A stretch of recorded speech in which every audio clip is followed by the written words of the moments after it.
चार गुरु संसार में, धर्मदास बड़े अंश, मुक्ति राज लिख देनिया, अटल 42 वंश।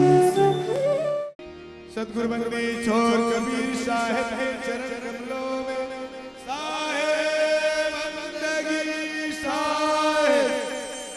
परम पूजनी गुरु माता साहिबा के चरण कमलों में, साहेब बंदगी साहेब। सद्गुरु दीन दयाल हैं, संतन के आधार। भव सागर अथाह से खेई उतारो पार। सद्गुरु की महिमा अनंत, अनंत किया उपकार। लोचन अनंत उघाड़िया, अनंत दिखावनहार। साहेब सबके एक हैं, साहेब का कोई एक। लाखन मध्य को गिने, कोटिन मध्य देख।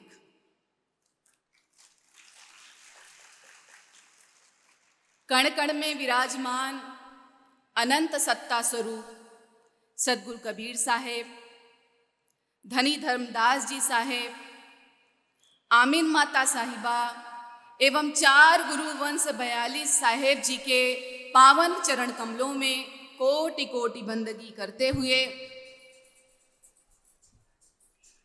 सभा में उपस्थित समस्त साहेब के प्रेमी हंस जनों को भी मेरी साहेब बंदगी साहेब।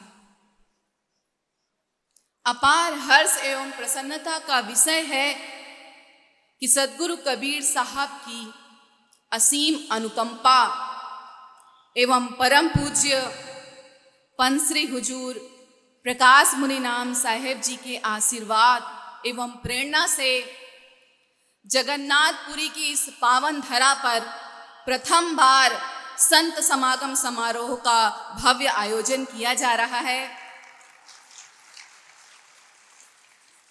इस पावन समारोह में देश विदेश से समस्त साहेब के प्रेमी भक्तजन हंसजन बड़े ही उत्साह के साथ उल्लास के साथ सम्मिलित हो रहे हैं। संत समागम समारोह के अंतर्गत आयोजित आज की इस आमीन माता महिला मंडल की विशेष सभा में आप सबने मुझे अपने समक्ष कुछ कहने का अवसर दिया, इसके लिए मैं आप सबकी बहुत बहुत आभारी हूं।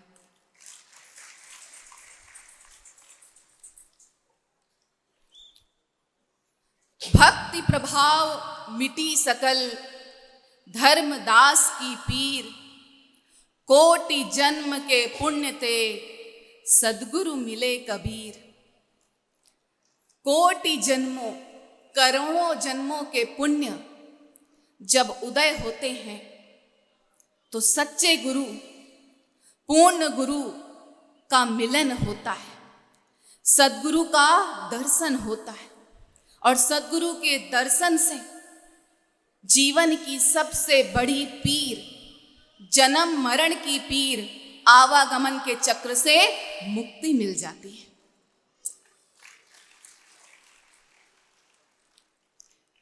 जब भी सतशिष्य का सद्गुरु से मिलन होता है, चमत्कार घटित होता है और इतिहास साक्षी है कि ऐसा ही चमत्कार हुआ जब इस संसार में ज्ञानी गुरु और विवेकी शिष्य का मिलन हुआ, अर्थात सद्गुरु कबीर साहब से धनी धर्मदास जी साहेब और आमीन माता का मिलन हुआ। धनी धर्मदास जी साहेब और आमीन माता की अखंड भक्ति, अटूट प्रेम, अनन्य श्रद्धा, विश्वास को देखकर सद्गुरु कबीर साहब ने उन्हें अपना प्रधान शिष्य बनाया और अटल 42 वंश की गुरुवाई का आशीर्वाद दिया।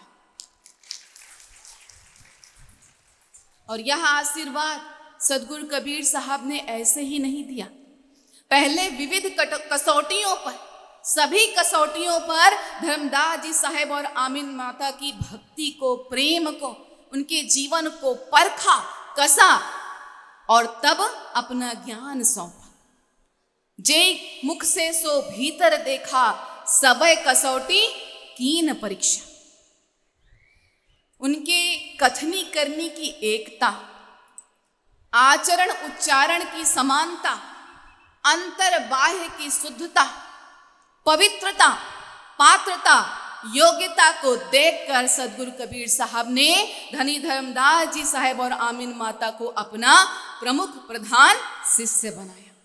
जब सभी कसौटियों पर खरा उतरा देखा, तब अटल 42 वंश का आशीर्वाद दिया।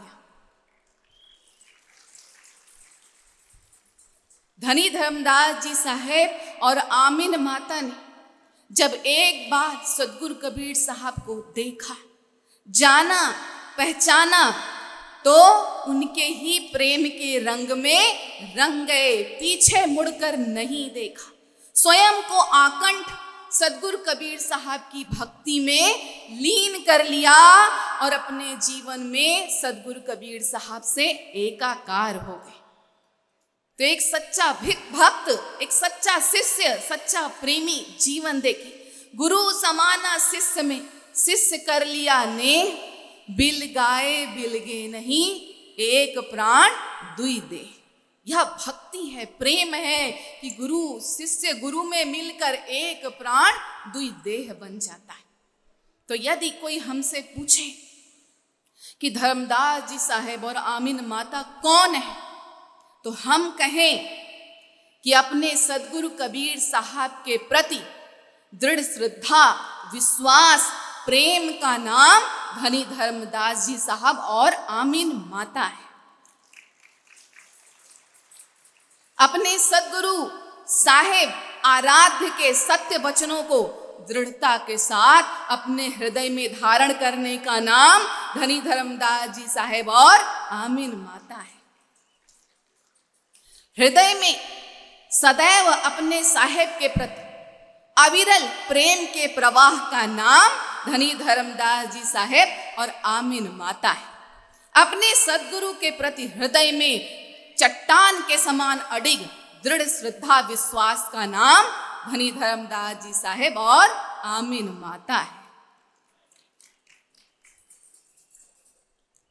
हम ध्यान दें, देखें, जहां धनी धर्मदास जी साहेब अखंड विश्वास, अनन्य प्रेम, त्याग, तपस्या, धैर्य, विवेक की मंगलमय मूर्ति है, वहीं आमीन माता अटूट भक्ति, श्रद्धा, दया, ममता, करुणा, सेवा, समर्पण की प्रतिमूर्ति है। धनी धर्मदास जी साहेब और आमीन माता हमारे कबीर पंथ के सूत्रधार और प्रवर्तक हैं, जो इस संसार में जीवों को भक्ति की, प्रेम की राह दिखाने के लिए आए। धनी धर्मदास जी साहेब और आमीन माता अपने सदगुरु के प्रेम में, भक्ति में लीन होकर जब कुछ कहते हैं तो सिर्फ मुख से नहीं कहते, उनका हृदय बोलता है, उनका आचरण बोलता है, उनका पूरा जीवन बोलता है। और हृदय से कही गई बात सामने वाले के हृदय को प्रभावित अवश्य करती है। तो धर्मदास जी साहेब और आमीन माता के विषय में कहूं कि धर्मनि आमीन सम को बड़ भागी, जो सदगुरु चरण परम अनुरागी। धर्मनि आमीन सम को बड़ भागी, जो सदगुरु चरण परम अनुरागी। देखिए, इस संसार में बड़भागी किसे कहा जाता है? क्यों धर्मदास जी साहेब और आमीन माता को भाग्यशाली, बड़भागी कह रहे हैं? इसका कारण समझे हम। देखिए, प्रथम तो इस संसार में मानव जीवन का मिलना भाग्य की बात है। इस संसार में मानव जीवन को प्राप्त करना भाग्य की बात है, जिसे पाने के लिए देवी देवता तक तरसते हैं। बड़े भाग मानुष तन पावा, सुर दुर्लभ सदग्रंथन गावा, तुलसीदास जी कहते हैं। और यदि इस संसार में मानव जीवन प्राप्त हो जाए तो हृदय में सत्य ज्ञान प्राप्ति की इच्छा मुमुक्षा का जागृत होना सौभाग्य की बात है। इस संसार में जीव मानव तन प्राप्त तो कर लेता है, परंतु मैं कौन हूं, मैं कहां से आया हूं, मुझे कहां जाना है, मुझे अपने जीवन में क्या पाना है, कुछ ज्ञात नहीं होता। सिर्फ इस संसार में मानव तन प्राप्त करके भी खाओ पियो मौज करो, ईट ड्रिंक बी मैरी। बस मानव जीवन का उद्देश्य मनुष्य यही समझ पाता है, फलस्वरूप इस भवसागर में फंसा रह जाता है। तो मानव जीवन मिल जाए और हृदय में सत्य ज्ञान प्राप्ति की इच्छा जाग जाए कि मैं कौन हूं, मेरे जीवन में मुझे क्या प्राप्त करना है, इस मानव जीवन का क्या लक्ष्य है, क्या उद्देश्य है, यह भाव जागना सौभाग्य की बात है। आध्यात्म के क्षेत्र में मनुष्य बिना सद्गुरु की दया से आगे नहीं बढ़ सकता है। पाँव दे एहि मार्ग सोई, जा पर कृपा सद्गुरु की हो। तो जीवन मिल जाए मानव का भाग्य की बात है, हृदय में सत्य ज्ञान प्राप्ति की इच्छा जाग जाए सौभाग्य की बात है, परंतु सत्य ज्ञान को प्राप्त कराने वाले सद्गुरु मिल जाए तो यह जीवन में परम भाग्य बड़ भाग्य की बात होती। तो धर्मनि आमीन से बड़े भाग्यशाली, परम भाग्यशाली, धर्मनि आमीन के समान बड़भागी इस संसार में और कौन होगा, जिसने सद्गुरु कबीर साहब का दर्शन इन नेत्रों से किया, जिन्होंने सद्गुरु कबीर साहब के अमृत वचनों को इन कानों से सुना, जिन्होंने सद्गुरु कबीर साहब के चरणों की सेवा इन हाथों से की, सद्गुरु के चरण रज को इस मस्तक पर लगाया, जिन्होंने अपने मन को सद्गुरु कबीर साहब के प्रेम में रंग लिया, जिन्होंने सद्गुरु कबीर साहब को अपने हृदय में सदा सर्वदा के लिए बिठाकर उन्हें अपना बना लिया। धर्मनि आमीन से बड़भागी इस संसार में और कौन होगा।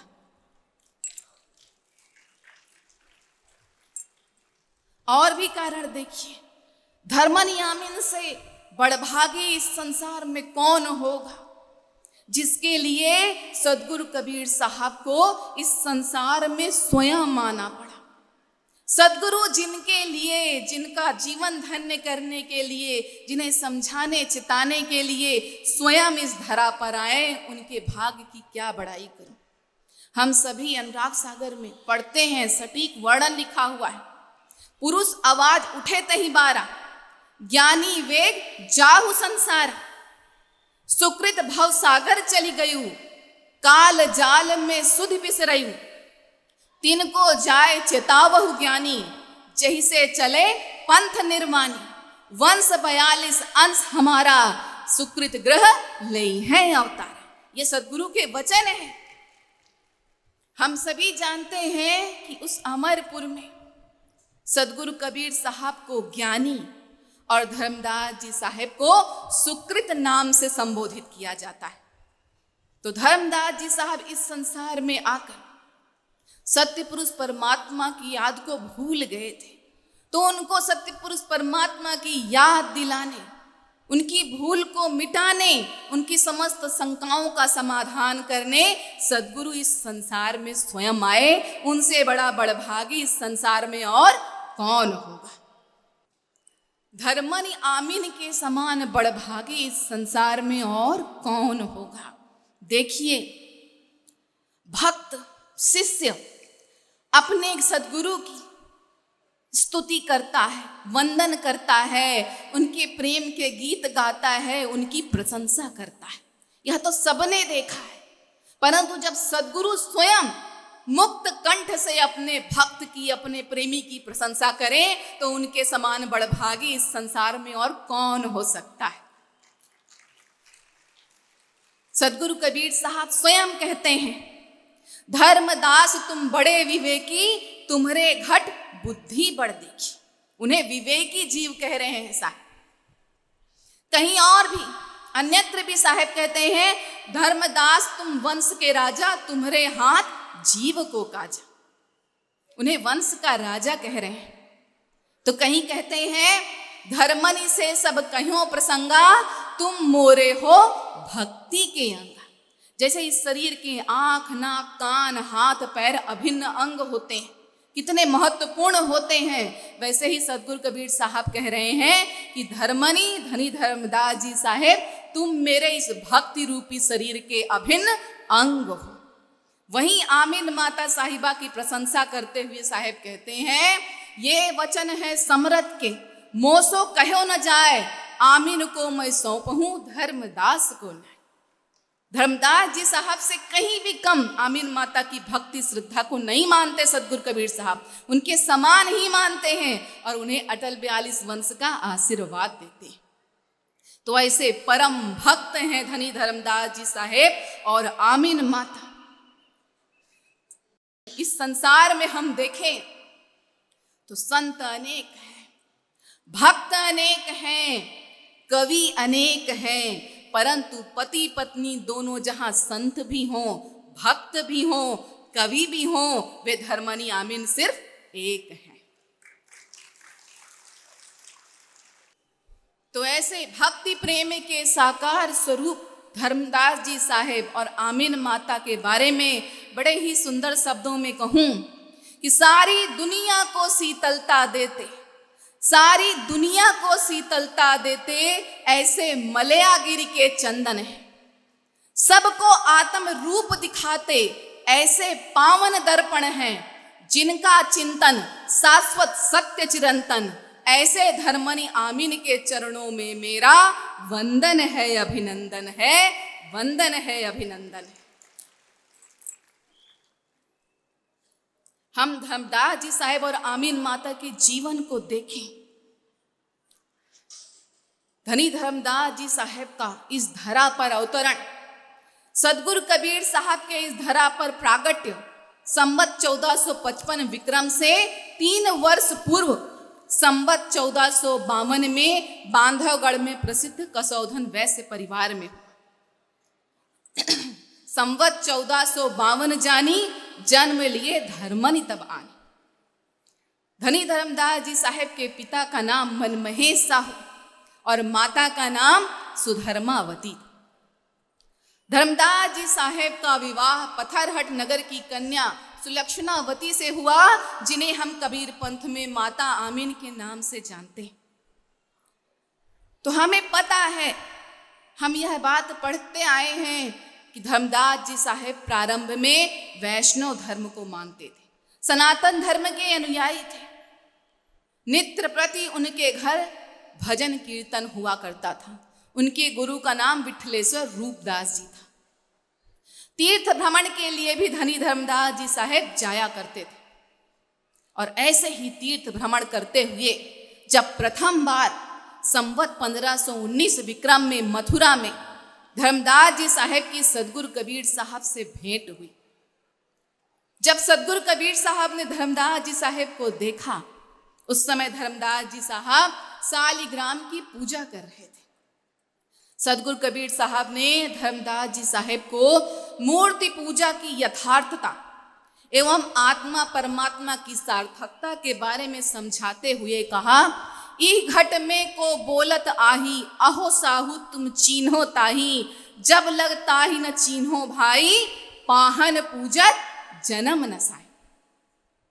तो सदगुरु कबीर साहब के सत्य वचनों को जब धर्मदास जी साहेब ने सुना तो उनका हृदय झंकृत हो उठा, मन आंदोलित हो उठा, तिलमिला गए धर्मदास जी साहेब।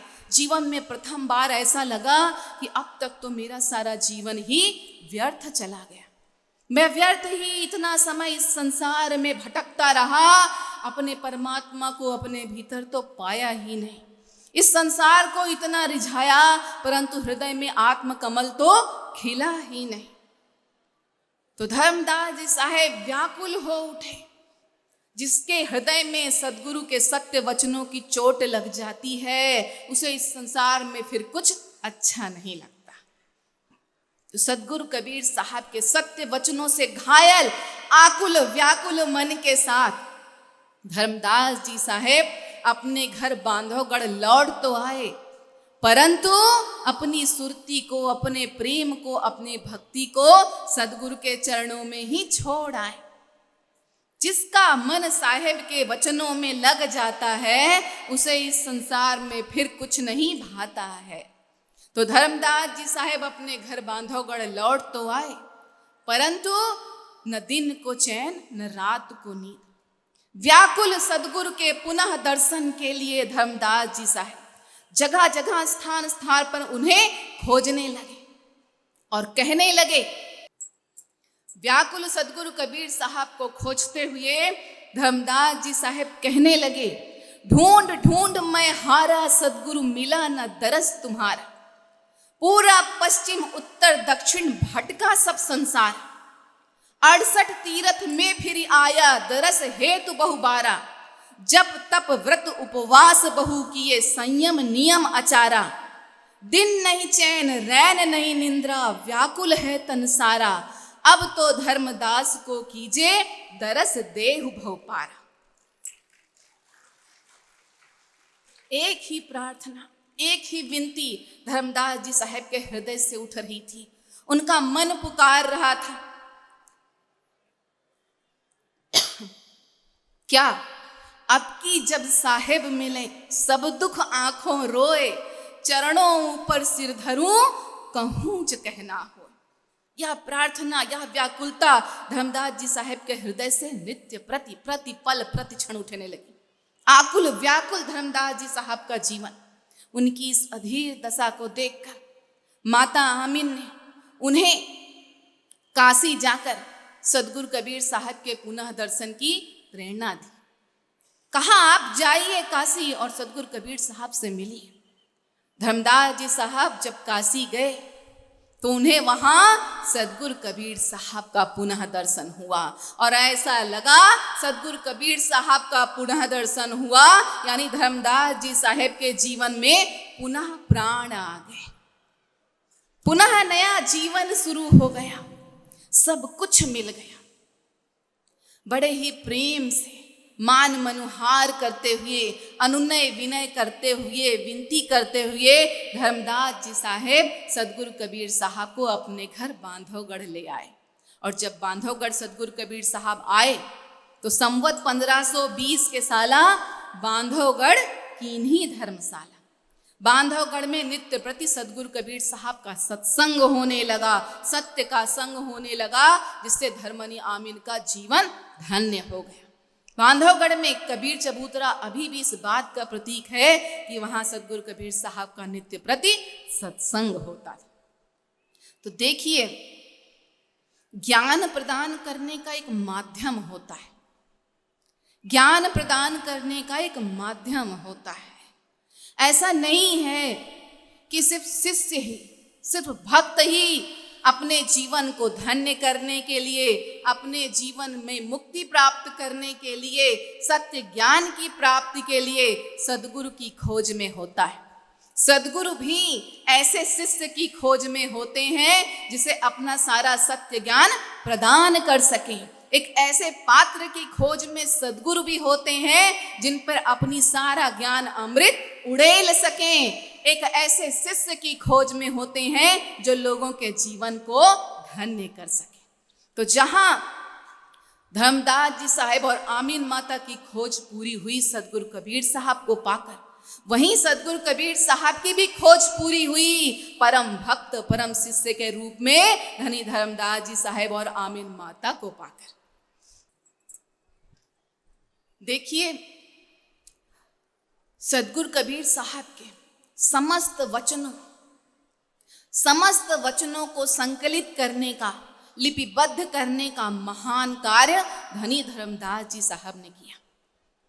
जीव जगत माया आत्मा परमात्मा इत्यादि समस्त गूढ़ विषयों पर बड़े ही प्रेम भाव के साथ धनी धर्मदास जी साहेब सदगुरु कबीर साहब से प्रश्न करते जाते और सदगुरु कबीर साहब उनके समस्त प्रश्नों का समाधान करते जाते। जिन्हें धर्मदास जी साहेब उसी अर्थवत्ता भाव के साथ लिपिबद्ध करते चले गए, जो आज हमारे श्री सद्गुरु कबीर धर्मदास साहेब वंशावली प्रतिनिधि सभा दामाखेड़ा में सद्गुरु कबीर धर्मदास संवाद के रूप में, ग्रंथों के रूप में हमें उपलब्ध है, जिसे पढ़कर, समझकर, सुनकर, अपने जीवन में उतारकर हम धन्य कर पा रहे हैं, तो इसका श्रेय सिर्फ और सिर्फ धनी धर्मदास जी साहेब को है। यदि धर्मदास जी साहेब और आमीन माता इस संसार में ना आते तो सद्गुरु कबीर साहब के अमृत वचनों को सुनना, पढ़ना, अपने जीवन को धन्य करने का परम सौभाग्य हमें नहीं मिल पाता। तो संपूर्ण आध्यात्म के क्षेत्र में धर्मदास जी साहेब ने जो मानवता की ज्योति जलाई, सत्य ज्ञान की राह दिखाई, प्रेम की बगिया महकाई, उसके लिए संपूर्ण कबीरपंथी समाज धर्मदास जी साहेब और आमीन माता का सदैव ऋणी रहेगा, आभारी रहेगा। एक बात और ध्यान देने की कि सद्गुरु कबीर साहब धर्मदास जी साहेब को धनी शब्द से क्यों संबोधित करते थे, क्यों जब भी कहते थे धनी धर्मदास कहते थे। सद्गुरु कबीर साहब ने धर्मदास जी साहब को धनी तब नहीं कहा जब उनके पास 56 करोड़ की संपदा थी, बल्कि सद्गुरु कबीर साहब ने धर्मदास जी साहब को धनी तब कहा जब उन्होंने धनों के धन सत्यनाम धन को पाया और सत्यनाम धन के सहारे उस परमात्मा धन को पाया, अपने जीवन को धन्य किया। तो संवत 1538 विक्रम में मुक्तामणि नाम साहब के प्रागट्य के बाद संवत 1569 विक्रम में धर्मदास जी साहेब सद्गुरु कबीर साहब के साथ उड़ीसा आए। संवत 1569 आई सद्गुरु संग उड़ीसा आए और यहां आकर कबीर साहब ने वंश 42 पर अपने आशीर्वाद की बात कही। साहब ने कहा, सदा रहे सिर पर रखवारा, क्या करेगा दूत लबारा, पुरुष वचन है सदा सहाई, सकरे गड़े सगरहु भाई। वंश 42 पर सद्गुरु का आशीर्वाद सदैव रहेगा, यह दूत कुछ बिगाड़ नहीं सकता, कोई कष्ट कोई परेशानी कभी नहीं आएगी। वंश 42 जीवों का उद्धार अवश्य करेंगे। यह सुनकर प्रसन्न होकर सद्गुरु कबीर साहब के एक आदेश पर धनी धर्मदास जी साहेब प्रेम से, श्रद्धा से, भक्ति से त्रिकुटी घाट पार कर सुरति कमल के द्वारा उस अमर लोक में सत्य पुरुष परमात्मा से एक मेक हो गए, अपने जीवन को धन्य किया। तो यहां पर हम धर्मदास जी साहेब की त्याग तपस्या को देखें। उनके समान त्याग तपस्या की मिसाल और कहीं नहीं देखने को मिलेगी। देखिए, धर्मदास जी साहेब के पास 56 करोड़ की संपदा थी उस समय, आज से 600 वर्ष पूर्व। चाहते तो इतनी धन संपत्ति के साथ आराम से अपना जीवन व्यतीत कर सकते थे, पर धर्मदास जी साहब यह बात जानते थे कि इस माया के साथ तो यह जीवन व्यर्थ हो जाएगा। सद्गुरु के साथ इस जीवन को लगाना है, परमात्मा को पाना है और अपने जीवन को धन्य कर ले जाना है।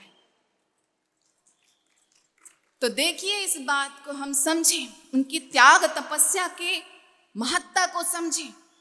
इस संसार में जो संसारी जीव होता है, अगर उससे जमीन का एक छोटा सा टुकड़ा छूट जाए तो उसे बड़ी तकलीफ होती है, दुख होता है।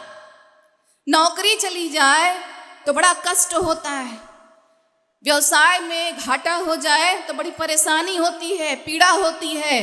परंतु धर्मनी आमीन का जीवन देखिए, जिन्होंने सद्गुरु कबीर साहब के एक आदेश पर अपना तन मन धन, यहां तक कि अपना जीवन भी न्यौछावर कर दिया, समर्पित कर दिया।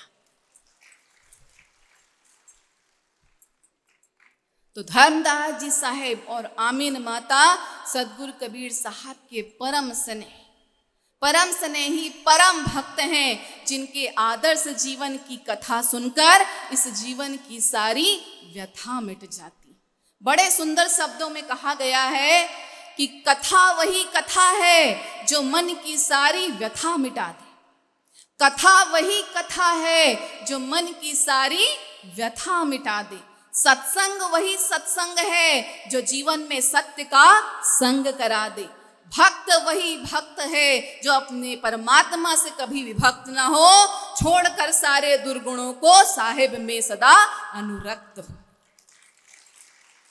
तो धर्मनी आमीन का जीवन यही, उनकी आदर्श जीवन की, पावन जीवन की कथा सुनकर जीवन के सारे दुख द्वेष दोष नष्ट हो जाते हैं।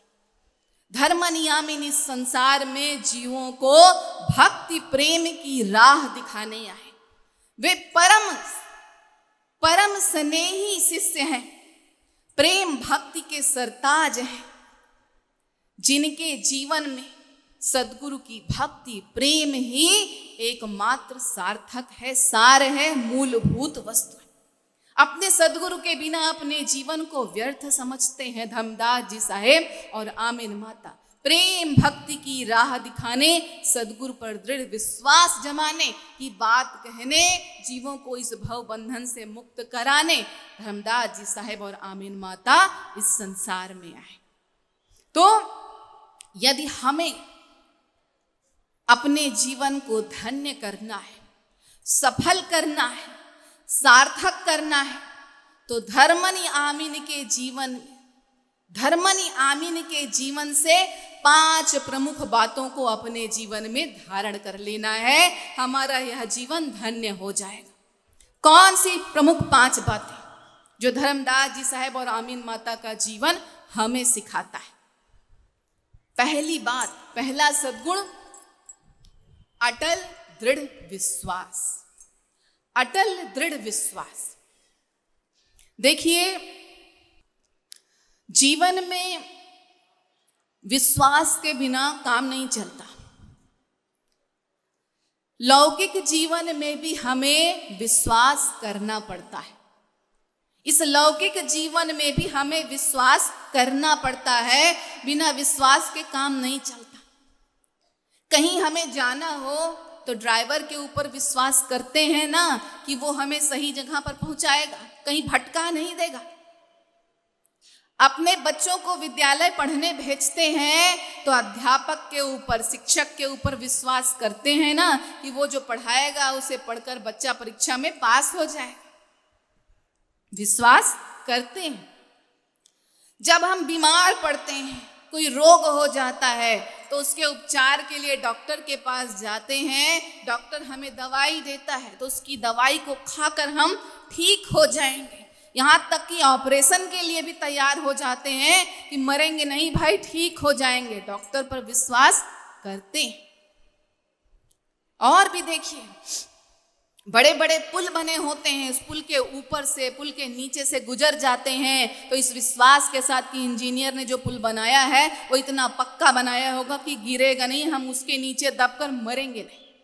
उसकी बनाई गई कला पर विश्वास करते हैं। और भी देखिए, जब बाल कटाना हो तो किसके पास जाते हो? नाई के पास। इतना बड़ा चमकदार उस तरह लेकर खड़ा होता है। अगर कहीं कोई धारदार हथियार लेकर खड़ा हो तो वहां खड़े होंगे, भाग खड़े होंगे कि भाई ये तो मार डालेगा। परंतु उस नाई के ऊपर विश्वास करते हो, अपने सिर को झुकाते हैं कि बाल ही काटेगा, गर्दन नहीं उड़ाएगा। विश्वास करते हैं। तो जब इस लौकिक जीवन में विश्वास के बिना काम नहीं चलता, वैसे ही पारलौकिक जीवन में भी अपने सद्गुरु के प्रति विश्वास के बिना काम नहीं चलता है। इस संसार में भक्ति मार्ग का ज्ञान ही नहीं है। भक्ति मार्ग का ज्ञान ही नहीं है तो भक्ति मार्ग पर चल कैसे पाएंगे? अपने जीवन में लक्ष्य को कैसे प्राप्त करेंगे? आत्मदर्शन हुआ नहीं है तो परमात्मा दर्शन को कैसे पाएंगे? इस संसार के सबसे बड़े रोग, भव रोग का उपचार ज्ञात नहीं है तो उसका इलाज कैसे कर पाएंगे? उस पीड़ा से स्वयं को मुक्त कैसे कर पाएंगे? तो सद्गुरु पर विश्वास करना पड़ेगा। विश्वासम फलदायकम, बिना विश्वास के इस संसार में काम चलने वाला नहीं। परमात्मा को पाने के लिए इस संसार में मनुष्य चाहे जितने भी जतन कर ले, परंतु यदि अपने सद्गुरु पर विश्वास नहीं है तो कभी सफल नहीं हो पाएगा जीव, परमात्मा को कभी नहीं प्राप्त कर पाएगा जीव। साहेब इस विषय पर बड़ी सुंदर सी बात कहते हैं। साहेब कहते हैं, गुण गावे लवलीन होए, तृष्णा डायन पास, सबही पिछौरे थोथरा, एक बिना विश्वास।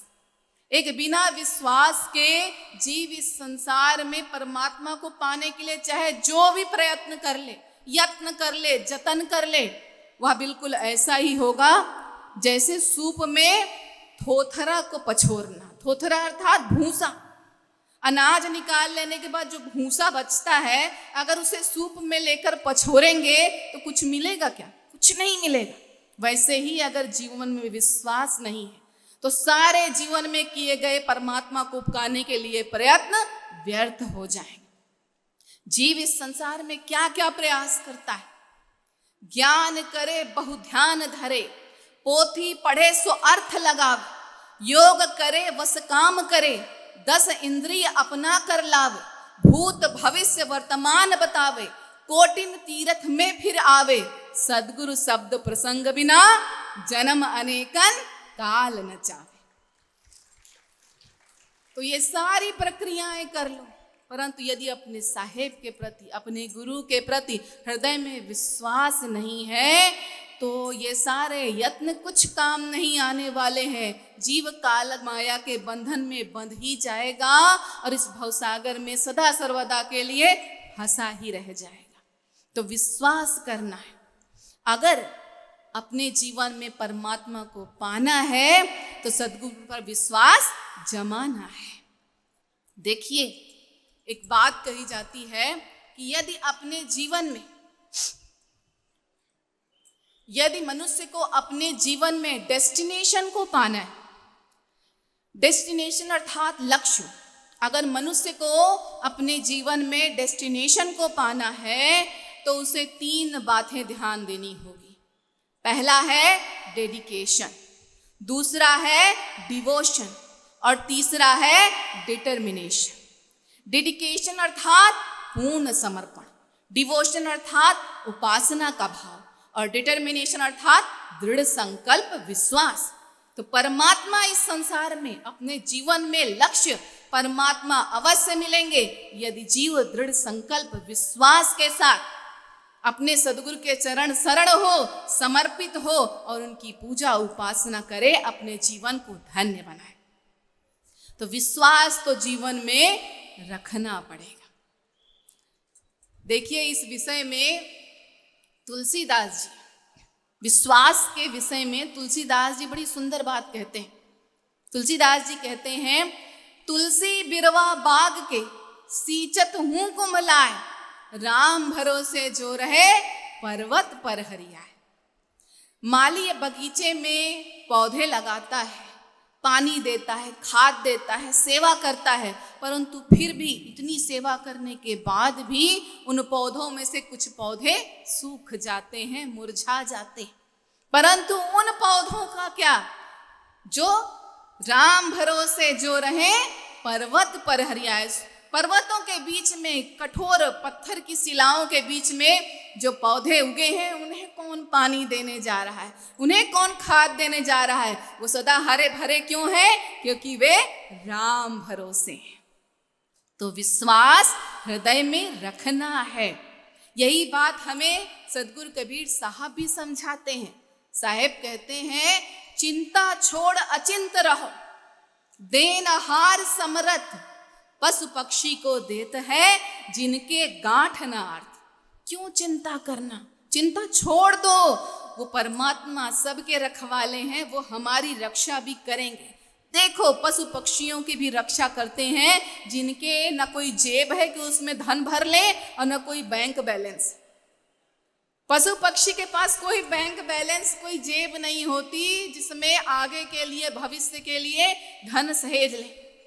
परंतु क्यों? क्योंकि वे परमात्मा के भरोसे हैं, साहेब के भरोसे हैं, तो साहेब उनकी रक्षा अवश्य करते हैं। तो क्यों चिंता करना, क्यों चिंता करना? वो जब इस संसार में भेजे हैं तो इस संसार को संभालेंगे भी वही। जब इस संसार में जीव को भेजा है तो संभालेंगे भी वही, बस उन पर दृढ़ विश्वास बनाए रखना है। परंतु जीव विश्वास ही तो नहीं कर पाता, जीव विश्वास ही तो नहीं कर पाता है। देखिए, इस विषय पर एक बड़ी सुंदर सी कहानी। एक बार एक संत जी थे, एक गुरु थे। वो रोज सत्संग किया करते थे। उनके सत्संग में 2 शिष्य आया करते थे रोज। सत्संग सुनने के लिए 2 व्यक्ति, 2 शिष्य रोज आया करता था। दोनों शिष्यों में एक शिष्य था संदेही शिष्य और एक शिष्य था विश्वासी शिष्य। तो जो विश्वासी शिष्य था वो सत्संग सुनने बैठता था तो संत जी के, गुरु के सत्य वचनों पर विश्वास करके प्रेम पूर्वक मुस्कुराते हुए सत्संग सुना करता था। परंतु जो संदेही शिष्य था वो हर प्रश्न पर, हर बात पर तर्क कुतर्क किया करता था, संदेह किया करता था। एक दिन सत्संग में परमात्मा प्राप्ति पर चर्चा, परमात्मा प्राप्ति की बात सुनकर संदेही शिष्य के मन में संदेह जागा, एक प्रश्न जागा कि संत जी के यहाँ मैं इतने दिन से सत्संग सुनने आ रहा हूं, अब तक मुझे परमात्मा का दर्शन क्यों नहीं हुआ, अब तक मुझे परमात्मा का दीदार क्यों नहीं हुआ, मुझे परमात्मा का दर्शन करना है। और बस फिर रोज वह संत जी के सत्संग के बाद खड़ा होता और संत जी से कहता, मुझे परमात्मा के दर्शन कराइए। संत जी वहां से उठते और चले जाते। ये रोज का क्रम हो गया था। विश्वासी शिष्य ने यह देखा तो कहा संदेही शिष्य से कि तुम यह रोज क्या कहते हो। संदेही शिष्य ने कहा, इतने दिन से हम सत्संग कर रहे हैं, हमें परमात्मा का दर्शन नहीं मिला है, हमें परमात्मा का दर्शन करना है। विश्वासी शिष्य ने कहा, तो इसके लिए कहने की क्या आवश्यकता है, वो तो संत हैं, गुरु हैं। जिस दिन हमें पात्र जानेंगे, जिस दिन समझेंगे कि हम परमात्मा के दर्शन के योग्य हो गए हैं, लायक हो गए हैं, वे स्वयं हमें दर्शन करा देंगे। ये कोई पूछने कहने की बात है, विश्वास तो करके देख। पर संदेही शिष्य विश्वास न कर सका और रोज सत्संग के बाद जाकर संत जी के पीछे खड़ा हो जाता और परमात्मा के दर्शन के लिए उनसे बातें कहने लगता, जोर डालने लगता, दबाव डालने लगता। 1 दिन हुआ, 2 दिन हुआ, 3 दिन हुआ, 4 दिन हुआ। 5वें दिन वह संदेही शिष्य खड़ा हुआ सत्संग के बाद और बोला, आज तो आप जब तक मुझे परमात्मा का दर्शन नहीं कराएंगे मैं यहां से हिलूंगा नहीं, आपको मुझे परमात्मा का दर्शन कराना पड़ेगा। संत जी ने कहा, ठीक है, तुझे परमात्मा का दर्शन करना है तो एक काम कर, ये सामने जो पेड़ लगा है इस पेड़ पर चढ़ जा और पेड़ के ऊपर से तू देखना, मैं पेड़ के नीचे एक गोला बना रहा हूं, एक घेरा बना रहा हूं, तो उस गोले में, उस घेरे में कूद जाना, तुझे परमात्मा के दर्शन हो जाएंगे। संदेही शिष्य ने कहा, बस इतनी सी बात, अवश्य। यह बोलकर वह पेड़ पर चढ़ गया। संदेही शिष्य पेड़ पर चढ़ गया और पेड़ पर जैसे ही चढ़ा, संत जी ने, गुरु जी ने नीचे एक घेरा बनाया, एक गोला बनाया और उस गोले के बीचों बीच में एक भाला गाड़ दिया। एक भाला उस छोटे से गोले के बीचों बीच में गाड़ दिया। अब संदेही शिष्य ने ऊपर से देखा, नीचे गोले में बीचों बीच एक भाला गड़ा है, अगर मैं इसके ऊपर कूदूंगा तो मेरे तो प्राण चले जाएंगे, मैं तो मर जाऊंगा, कहां परमात्मा को पाऊंगा। ये संत जी क्या कर रहे हैं, भाला गाड़ दिए, मेरे तो प्राण ही चले जाएंगे। तो वह उस गोले में कूद नहीं सका, वह उस घेरे में कूदने की शक्ति नहीं जुटा पाया। थोड़ा देर तक खड़ा रहा पेड़ पर और फिर धीरे से नीचे उतर आया। उसे यह करते हुए विश्वासी भक्त ने देखा, विश्वासी शिष्य ने देखा और बोला, यह तुम क्या कर रहे थे? तो संदेही शिष्य ने कहा, मैं संत जी से रोज कह रहा था कि मुझे परमात्मा का दर्शन करना है, मुझे परमात्मा का दर्शन करना है। और उन्होंने देखो मुझे आज इस पेड़ पर चढ़ा दिया और नीचे इस गोले में भाला गाड़ दिया और बोलते हैं इस पर कूद जाओ। मैं क्या पागल हूं, इस पर कूदूंगा मेरी जान चली जाएगी, मेरे प्राण चले जाएंगे। विश्वासी जीव ने कहा, विश्वासी भक्त ने, शिष्य ने कहा, क्या कहा? यह गुरु जी ने कहा है, यह संत जी ने कहा है। संदेही शिष्य ने कहा और क्या, और कौन कहेगा, गुरु जी ने ही कहा है, पर मैं तो अपने प्राण बचाकर भाग आया।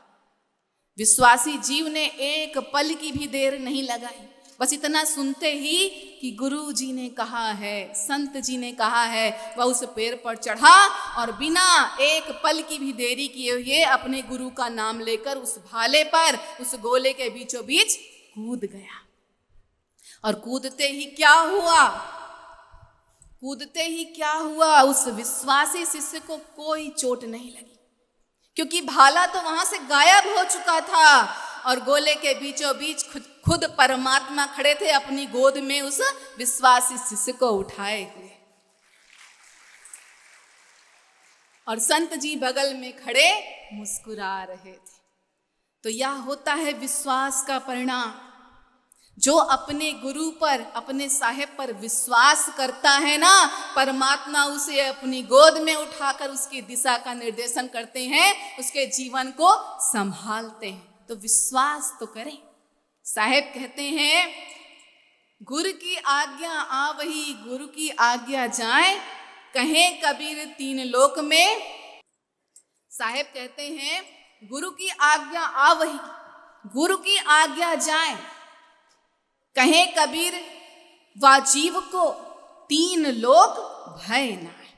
तो भयभीत क्यों होना है? साहेब पर विश्वास करना है, श्रद्धा रखनी है, दृढ़ विश्वास रखना है। क्यों भटकना? जब हम साहेब के विषय में रोज कहते हैं ना कि सद्गुरु दीन दयाल हैं संतन के आधार, भव सागर अथाह से खेई उतारो पार। तो सिर्फ शब्दों में नहीं कहना है, इस बात को मानना है कि वे दीन दयाल हैं, वह दया के सागर हैं, दया करने के लिए ही जीव पर इस संसार में आए हैं। दीन हमें बनना है, दृढ़ श्रद्धा विश्वास हमें अपने भीतर रखना है, तब उनकी दया को अपने जीवन में पाकर हम अपने जीवन को धन्य कर पाए। विश्वास तो रखें। जब साहेब स्वयं इस बात को कह रहे हैं कि मैं कबीर बिचलऊं नहीं शब्द मोर समरथ, ताको लोग पहुंचाई हो जो चढ़े शब्द के रथ। मैं अपनी शरण में आए जीव का उद्धार अवश्य करूंगा, उसके जीवन को सफल सार्थक धन्य अवश्य करूंगा। फिर भी संदेह नहीं करना है, विश्वास रखना है, दृढ़ विश्वास रखना है। अगर परमात्मा को पाना है तो हृदय में सद्गुरु के प्रति दृढ़ विश्वास को रखना है, जमाना है। परंतु जीव परमात्मा को चाहता ही कहाँ है? साहेब पर विश्वास दृढ़ रखे तब जब उसे अपने जीवन में सिर्फ परमात्मा को पाना हो। परंतु जीव इस संसार में सिर्फ परमात्मा को चाहता कहाँ है? परमात्मा को पाना कहाँ चाहता है? इस संसार में 3 प्रकार के भक्त होते। पहला होता है भय भक्त, पहला होता है भय भक्त, जो इस संसार में अपने साहिब की बंदगी करने, उनके चरण शरण सिर्फ इसलिए होता है, उनकी शरण में सिर्फ इसलिए जाता है कि मेरा इस संसार में कुछ बुरा ना हो जाए, कहीं कुछ गलत ना हो जाए, कहीं कुछ बुरा ना हो जाए। इस डर से जीव साहेब की शरण में जाता है, तो वो होता है भय भक्त। दूसरा होता है लोभी भक्त, जो इस संसार में सांसारिक वस्तुओं को मांगने के लिए, सिर्फ संसार की वस्तुओं को मांगने के लिए सद्गुरु की शरण में जाता है। उसे इस संसार में सिर्फ माया से प्यार होता है और उस माया को पाने के लिए ही ऐसा लोभी शिष्य सद्गुरु की शरण में जाता है। और तीसरा होता है अनन्य भक्त, जो अपने साहेब की शरण में जाता है तो सिर्फ साहेब से साहेब को मांगने जाता है। उसे इस संसार में अपने साहेब के अतिरिक्त अन्य कुछ दिखाई ही नहीं देता है। तो जिसे सद्गुरु के अतिरिक्त अन्य इस संसार में कोई दिखाई न दे, वो है अनन्य भक्त। तो अनन्य भक्त ही दृढ़ श्रद्धा विश्वास रख सकता है।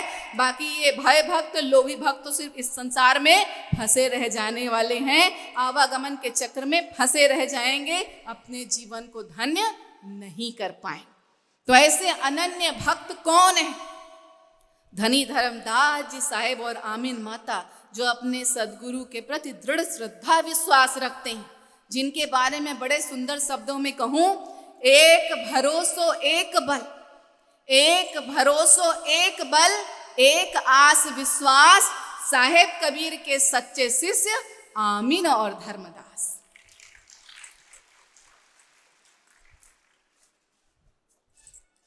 दूसरी बात, दूसरा सद्गुण जो धर्मदास जी साहेब और आमीन माता के जीवन से हमें सीखना है, वह है अखंड अविरल प्रेम भक्ति। अखंड अविरल प्रेम भक्ति।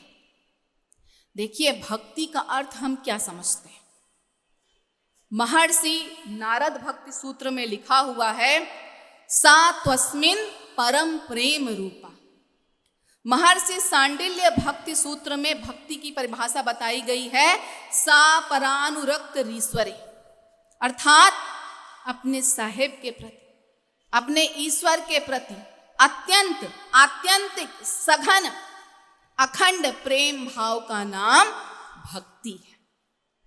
तो अब लोग प्रश्न करते हैं प्रायः कि प्रेम तो संसार से भी होता है और प्रेम साहेब से भी होता है, परमात्मा से भी होता है, तो दोनों में अंतर क्या है? प्रेम संसार से भी होता है और प्रेम परमात्मा से भी होता है, दोनों में अंतर क्या है? फर्क क्या है? भेद क्या है? अंतर यह है कि संसार से प्रेम मोह है और परमात्मा से प्रेम भक्ति है। अब इसको हम इस प्रकार से समझें कि इस संसार में किसी व्यक्ति विशेष से स्नेह भाव से आबद्ध हो, जब उसे अपना मान बैठते हैं तो उसमें और स्वयं में कोई अंतर नहीं रह जाता। उसके दुख में दुख, उसकी पीड़ा में पीड़ा, उसके सुख में सुख अनुभव करने लगते हैं। तो यह प्रेम है, परंतु यह प्रेम की बड़ी संकीर्ण धारा है। सदगुरु कबीर साहब की प्रेम धारा इतनी विस्तृत, व्यापक, सार्वभौमिक है, जिसमें सारा संसार बहता है। संसार के समस्त जीवों के प्रति प्रेम, स्नेह, अपनत्व, सौहार्द का भाव ही भक्ति है, जो उसका पाठ सदगुरु कबीर साहब हमें सिखाते हैं, पढ़ाते हैं, जो जीव के लिए परम पद प्राप्ति के अमृत द्वार खोल देता है, स्वर्णिम द्वार खोल देता है। देखिए, जब संसार के प्रत्येक जीव में हम परमात्मा का दर्शन करेंगे, संसार के प्रत्येक जीव में हम परमात्मा का दर्शन करेंगे, परमात्मा का दीदार करेंगे, तो हम सिर्फ सबसे प्यार ही करेंगे। उस स्थिति में हमारे लिए न कोई विशेष होगा, न कोई साधारण होगा, बल्कि यह सारा संसार परमात्ममय हो जाएगा। और जब यह सारा संसार हमारे लिए परमात्ममय हो जाए, उस दिन हम समझें कि हमने प्रेम की वास्तविक परिभाषा समझी। साहेब हमें समझा रहे हैं, प्रेम प्रेम सब कोई कहे, प्रेम न चीन्हे कोई, जाहि प्रेम साहेब मिले, प्रेम कहावे सो। तो जिस प्रेम से परमात्मा मिल जाए, तो वह भाव देखिए, जब इस संसार के प्रत्येक जीव में हम उस परमात्मा का दीदार कर रहे हैं, तो न हमारे लिए कोई विशेष है, न कोई साधारण है, सब हमारे हृदय के उतने ही समीप हैं, करीब है। हम सबसे एक भाव से प्रेम करेंगे, सर्वत्र उस परमात्मा का दीदार करेंगे और सभी जीवों से प्यार करेंगे, तब यह भाव भक्ति होगी। यह भाव भक्ति होगी। भक्ति का अर्थ यही है, सभी जीवों में उस परमात्मा का दीदार करना और प्रत्येक जीव से प्यार करना। तभी साहेब कहते हैं, भक्ति भक्ति सब कोई कहे, भक्ति न चीन्हे कोय, पूर्ण भक्ति सो जानिए, जा पर कृपा सदगुरु की हो। यह भक्ति भाव बिना गुरु के कृपा से हमारे जीवन में नहीं आ सकता। हम प्रेम के पथ पर हम चलेंगे जरूर, परंतु काल माया के बंधन में कहीं ना कहीं फंस ही जाएंगे, उलझ ही जाएंगे। वो कहीं ना कहीं हमें उलझा ही देगा, रोक ही देगा, बांध ही देगा। परंतु जब सद्गुरु जीवन में आएंगे तो भक्ति की राह दिखाएंगे, जिसमें हमारे लिए कोई विशेष नहीं होगा, सभी परमात्मा के स्वरूप होंगे। उसके बाह्य स्वरूप से हमें कोई फर्क नहीं पड़ेगा, सामने वाले जीव के बाह्य स्वरूप से हमें कोई फर्क नहीं पड़ेगा। हम देखेंगे तो उसके भीतर बैठे उस परमात्मा को और उनसे प्रेम करेंगे। जिस दिन यह भाव आएगा उस दिन हम भक्ति को समझ पाएंगे, और यह भक्ति की राह हमें हमारे सद्गुरु दिखाते हैं। सद्गुरु क्या करते हैं? तुलसीदास जी इस विषय में बड़ी सुंदर बात कहते हैं। तुलसीदास जी कहते हैं, बिनु जाने नहीं होय प्रतीति, बिनु प्रतीति होय नहीं प्रीति, बिना प्रीति नहीं भक्ति दृढ़ाई, जिमि खगेश जल की चिकनाई। जब सद्गुरु सत्य पुरुष परमात्मा के बारे में जीव को सत्य ज्ञान देते हैं, तब हृदय में दृढ़ श्रद्धा विश्वास जागता है। बिनु जाने नहीं होय प्रतीति, जब तक हम परमात्मा के बारे में सत्य ज्ञान नहीं प्राप्त करें, हमें विश्वास नहीं होगा। और विश्वास जब जीवन में आएगा तब जीवन में प्रेम का प्रवेश होगा, और प्रेम के द्वारा ही जीव भक्ति की राह पर आगे चल पाए। जिसके जीवन में प्रेम नहीं, उसका जीवन भक्ति की राह पर कभी नहीं आगे बढ़ सकता। कैसे? जैसे जल में चिकनाई होती है ना, तेल घी को जल पर डाल दो तो वो कभी जल से एक में एक नहीं होती, ऊपर ही तरती रहती है। वैसे ही परमात्मा के प्रेम के नाम पर, भक्ति के नाम पर हम इस संसार में ऊपर ऊपर ही तैरते रहेंगे, परमात्मा को पा नहीं पाएंगे, बंधन में ही फंसे रह जाएंगे। तो हमें प्रेम करना है, भक्ति करना है, सबसे करना है। यही 2.5 अक्षर के प्रेम का पाठ हमारे सद्गुरु प्रत्येक जीव को पढ़ाते हैं। 2.5 अक्षर है प्रेम का, पर तासीर इसकी भारी है। दिल से अपना कर देखो, फिर सारी दुनिया तुम्हारी है। तो ये 2.5 अक्षर प्रेम का पाठ हमें पढ़ना है। इस 2.5 अक्षर के प्रेम का पाठ पढ़कर ही हम अपने जीवन को धन्य कर सकते हैं। देखिए, जो संसारी जीव होता है, जो माया मोह के बंधन में बंधा होता है, वो सद्गुरु से प्रेम भक्ति के नाम पर क्या मांगता है, क्या कहता है? संसार की वस्तुओं को मांगता है। मुझे घर दे दो, बंगला दे दो, गाड़ी दे दो, नौकरी नहीं लगी है, व्यवसाय नहीं चल रहा है, कुछ ऐसा हो जाए कि बढ़िया नौकरी मिल जाए, मंत्री बन जाऊं, उच्च पद पे बैठ जाऊं, व्यवसाय में घाटा हो रहा है, दिन दूनी रात चौगुनी तरक्की हो, सब कुछ बढ़िया चले जीवन में। यह मांग रखने लोग परमात्मा की भक्ति प्रेम के नाम पर सद्गुरु की शरण में जाते हैं। परंतु जो सच्चा भक्त होता है, जो सच्चा प्रेमी होता है, वह साहेब से साहेब को मांगता है, इस संसार की वस्तुओं को नहीं मांगता है। इस विषय पर बड़ी सुंदर सी बात कही गई है। कुछ लोग साहेब से संसार मांगते हैं, कुछ लोग साहेब से संसार मांगते हैं, घर बार मांगते हैं, जगत के पीछे जगदीश्वर को भूल तरह तरह के उपहार मांगते हैं। परंतु भाग्यशाली हैं वे लोग जो साहेब से साहेब का प्यार मांगते हैं। तो मांगना है तो ऐसा मांगो कि फिर कुछ मांगना शेष ही न रह जाए। तो जो साहेब का सच्चा प्रेमी होता है, भक्त होता है, वो अपने साहेब से सदैव उनका प्रेम मांगता है, उनकी भक्ति मांगता है, सांसारिक वस्तुओं की कामना नहीं करता। तो ऐसी प्रेम, ऐसी भक्ति कहाँ मिलेगी देखने? धर्मन यामिन के जीवन में, जहां धर्मदास जी साहेब कह रहे हैं, भक्ति दान मोहि दीजिए हे देवन के देवा, चरण कमल बिसरो नहीं करी हो पद सेवा। भक्ति का दान मांग रहे हैं, अपने सद्गुरु की शरण में जाकर सिर्फ उनका प्रेम, उनकी भक्ति को मांग रहे हैं। जो एक परम भक्त होता है वो इस संसार में सर्वत्र अपने परमात्मा का ही दीदार करता है, और जब अपनी आंखें खोलता है तो क्या कहता है? एक परम भक्त, एक परम साधक, एक परम शिष्य जब इस संसार में अपनी आंखें खोलता है तो क्या कहता है? खुले नैन में हंसी हंसी देखूं, सुंदर रूप निहारूं। अपने परमात्मा के स्वरूप को निहारता है। और जब आंखें बंद करता है तो क्या कहता है? सपने में इच्छा ना उठे, सदगुरु आन तुम्हारी। मैं स्वप्न भी देखूं, अपनी आंखें भी बंद करूं, तो आपके अलावा मुझे इस संसार में और कुछ नहीं दिखता। जन्म मरण के साथी हो जाते हैं सदगुरु। परम शिष्य, परम साधक धर्मदास जी साहेब के लिए सदगुरु कबीर साहब उनके सबसे सच्चे परम मीत गुरु, मेरे जन्म मरण के साथी, नहीं बिसरऊं दिन रात। यह उनकी भक्ति भावना है। वहीं आमीन माता को देखिए। आमीन माता अपने सदगुरु के प्रेम में पगी क्या कहती हैं? मेरी प्रीत लगी गुरु नाम से, जैसे चंद्र चकोर एकटक लागे ध्यान से। जैसे मीन नीर के बिछुड़े, जल बिन त्यागत प्राण सो।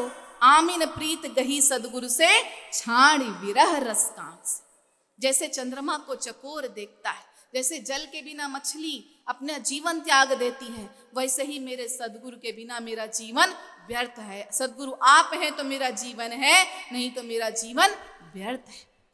वहीं अन्यत्र भी आमीन माता कहती हैं, तुम अंग मेरे बसो साहेब घटपूर्ण प्रीति समाई के।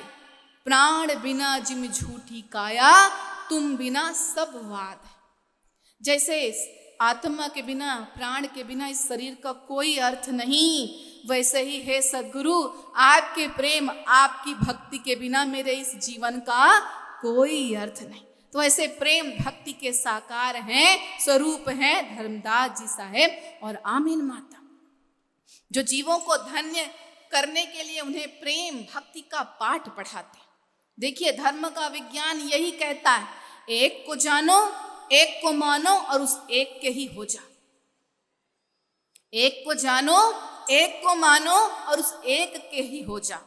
तो धर्मनी आमीन का जीवन देखें, सदगुरु का भक्ति ही, सदगुरु की भक्ति, सदगुरु का प्रेम ही उन परम भक्त के जीवन का आधार है। और सदगुरु का प्रेम है, भक्ति है तो जीवन सार्थक है, सार है। यह धर्मनी आमीन की प्रेम भक्ति भावना है। देखिए जब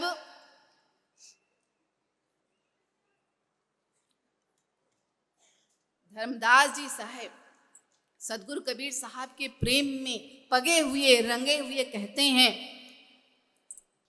कि जही कारण जग डोलत भर में, सो साहेब घटकीन बसेरा। क्या संध्या क्या प्रात सवेरा, जहां देखूं तहां साहेब मेरा। तो ये सिर्फ शब्द नहीं है, उनके हृदय की गहराई को अनुभव करिए। साहेब क्या कह रहे हैं कि मुझे इस संसार में सर्वत्र अपने परमात्मा, अपने साहेब, अपने सदगुरु का ही दीदार होता है। हर जगह मुझे अपने साहेब ही दिखते। और यह कार्य इतना, यह बात इतनी सरल नहीं है, इतनी आसान नहीं है। जन्म जन्म मुनि जतन करासी, अंतराम कही आवत नाय। बड़े बड़े साधक, मुनि, योगी जीवन भर प्रयत्न करते हैं कि सदा सर्वदा परमात्मा का नाम लूं, परमात्मा का दर्शन हो। पर जब जीवन का अंत होता है तो मुख से परमात्मा का नाम नहीं निकल पाता, परमात्मा का दीदार नहीं हो पाता और यह जीवन व्यर्थ हो जाता है। वहीं एक परम साधक, परम भक्त क्या कह रहा है कि मुझे इस संसार में सर्वत्र अपने साहेब, अपने सदगुरु दिख रहे हैं, उनका दर्शन हो रहा है और उनका दर्शन कर मैं अपने जीवन को धन्य करूं। तो जो संसारी जीव होता है उसे इस संसार में सर्वत्र संसार की चीजें ही दिखाई देती हैं, परंतु जो एक परम भक्त होता है उसे इस संसार में सर्वत्र अपने सदगुरु का दीदार होता है। या संसारी जीव और भक्त जीव में अंतर होता है, संत जीव में अंतर होता है। एक भक्त के जीवन में 4 बातें महत्वपूर्ण होती हैं। पहला है निष्पक्षता। वह सब में उस परमात्मा का दीदार करता है, उसके लिए कोई विशेष, कोई साधारण नहीं होता, तो पक्षपात की बात ही नहीं रह जाती। साहेब कहते हैं, पक्षा पक्षी के कारणे सब जग रहा भुलान, निष्पक्ष होके हरि भजे सोई संत सुजान। तो ये जो भक्त होता है वो पक्ष विपक्ष के चक्कर में नहीं पड़ता, उसे सर्वत्र सबके भीतर अपने परमात्मा का दीदार होता है और वह उसी परमात्मा के सुमिरन में भजन में मस्त रहता है, लगा रहता है। दूसरा, भक्त के जीवन में निर्वैरता। वही बात कि प्रत्येक जीव में जब परमात्मा का दीदार हो रहा है तो बैर भाव का तो कोई प्रश्न ही नहीं उठता। कबीर खड़े बाजार में मांगे सबकी खैर, ना काहू से दोस्ती ना काहू से बैर। ना किसी से दोस्ती ना कोई से बैर, निर्वैर होता है, सब उसके लिए उतने ही प्रिय होते हैं, एक समान। तीसरा गुण जो एक भक्त जीव में होता है वह है निष्कामता। निष्कामी होता है, साहेब का भक्त निष्कामी होता है। और जो निष्कामी होता है इसका अर्थ उसे इस संसार के प्रति कोई कामना, इच्छा, भावना उसके हृदय में जागती ही नहीं। वो अपने संसार में परमात्मा के आलोक में आलोकित होता है, उनकी प्रेम में पगा रहता है, संसार की माया के चक्कर में नहीं पड़ता। चाह गई चिंता गई मनुआ बेपरवाह, और जिनको कछु न चाहिए वे साहन के साह। उसे कोई चाह, कोई कामना, कोई इच्छा मन में जागती ही नहीं। वह सिर्फ अपने साहेब को पाना चाहता है और उनकी भक्ति में लगा रहना चाहता है। तो सच्चा भक्त निष्कामी होता है। और चौथा गुण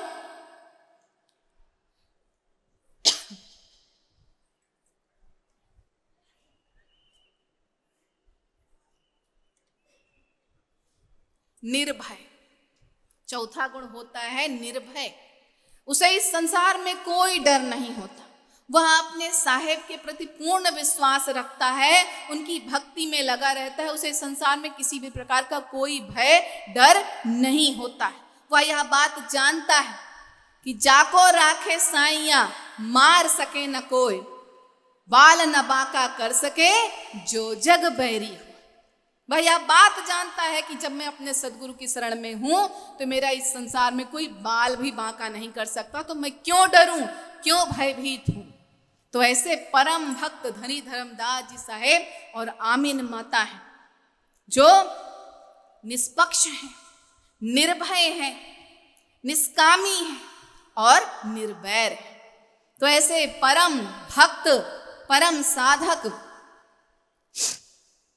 धनी धर्मदास जी साहेब और आमीन माता के बारे में कुछ सुंदर बातें कहना चाहूंगी। कुछ सुंदर बातें कहना चाहूंगी कि जिन्हें एक सदगुरु के सिवा और न कोई आस है, जिन्हें एक सदगुरु के सिवा और न कोई आस है, जिनका एक सदगुरु पर ही दृढ़ विश्वास है, एक सदगुरु का ही सुमिरन करती जिनकी हर श्वास है, एक सदगुरु को ही पाने का जिनका हर प्रयास है, एक सदगुरु का ही सुमिरन करती, एक सदगुरु का ही सुमिरन करती जिनकी हर एक श्वास है,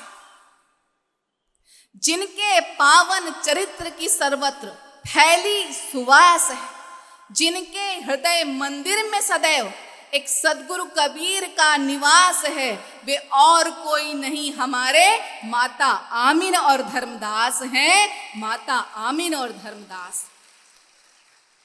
तो प्रेम भक्ति का भाव धर्मनी आमीन के जीवन से सीखना है। तीसरी बात, तीसरा गुण विनम्रता। विनम्रता धर्मदास जी साहेब और आमीन माता के समान विनम्र, समर्पित, मनसा वाचा कर्मणा अपने सदगुरु की भक्ति में लीन उदाहरण इस संसार में अन्यत्र कहीं नहीं मिलेगा। विनम्रता का अर्थ समझे हम, अहंकार शून्यता। यह अहंकार मनुष्य की सबसे बड़ा शत्रु है। मनुष्य का सबसे बड़ा शत्रु है अहंकार। जिसने इस अहंकार को पाला वो परमात्मा को कभी प्राप्त नहीं कर सकता।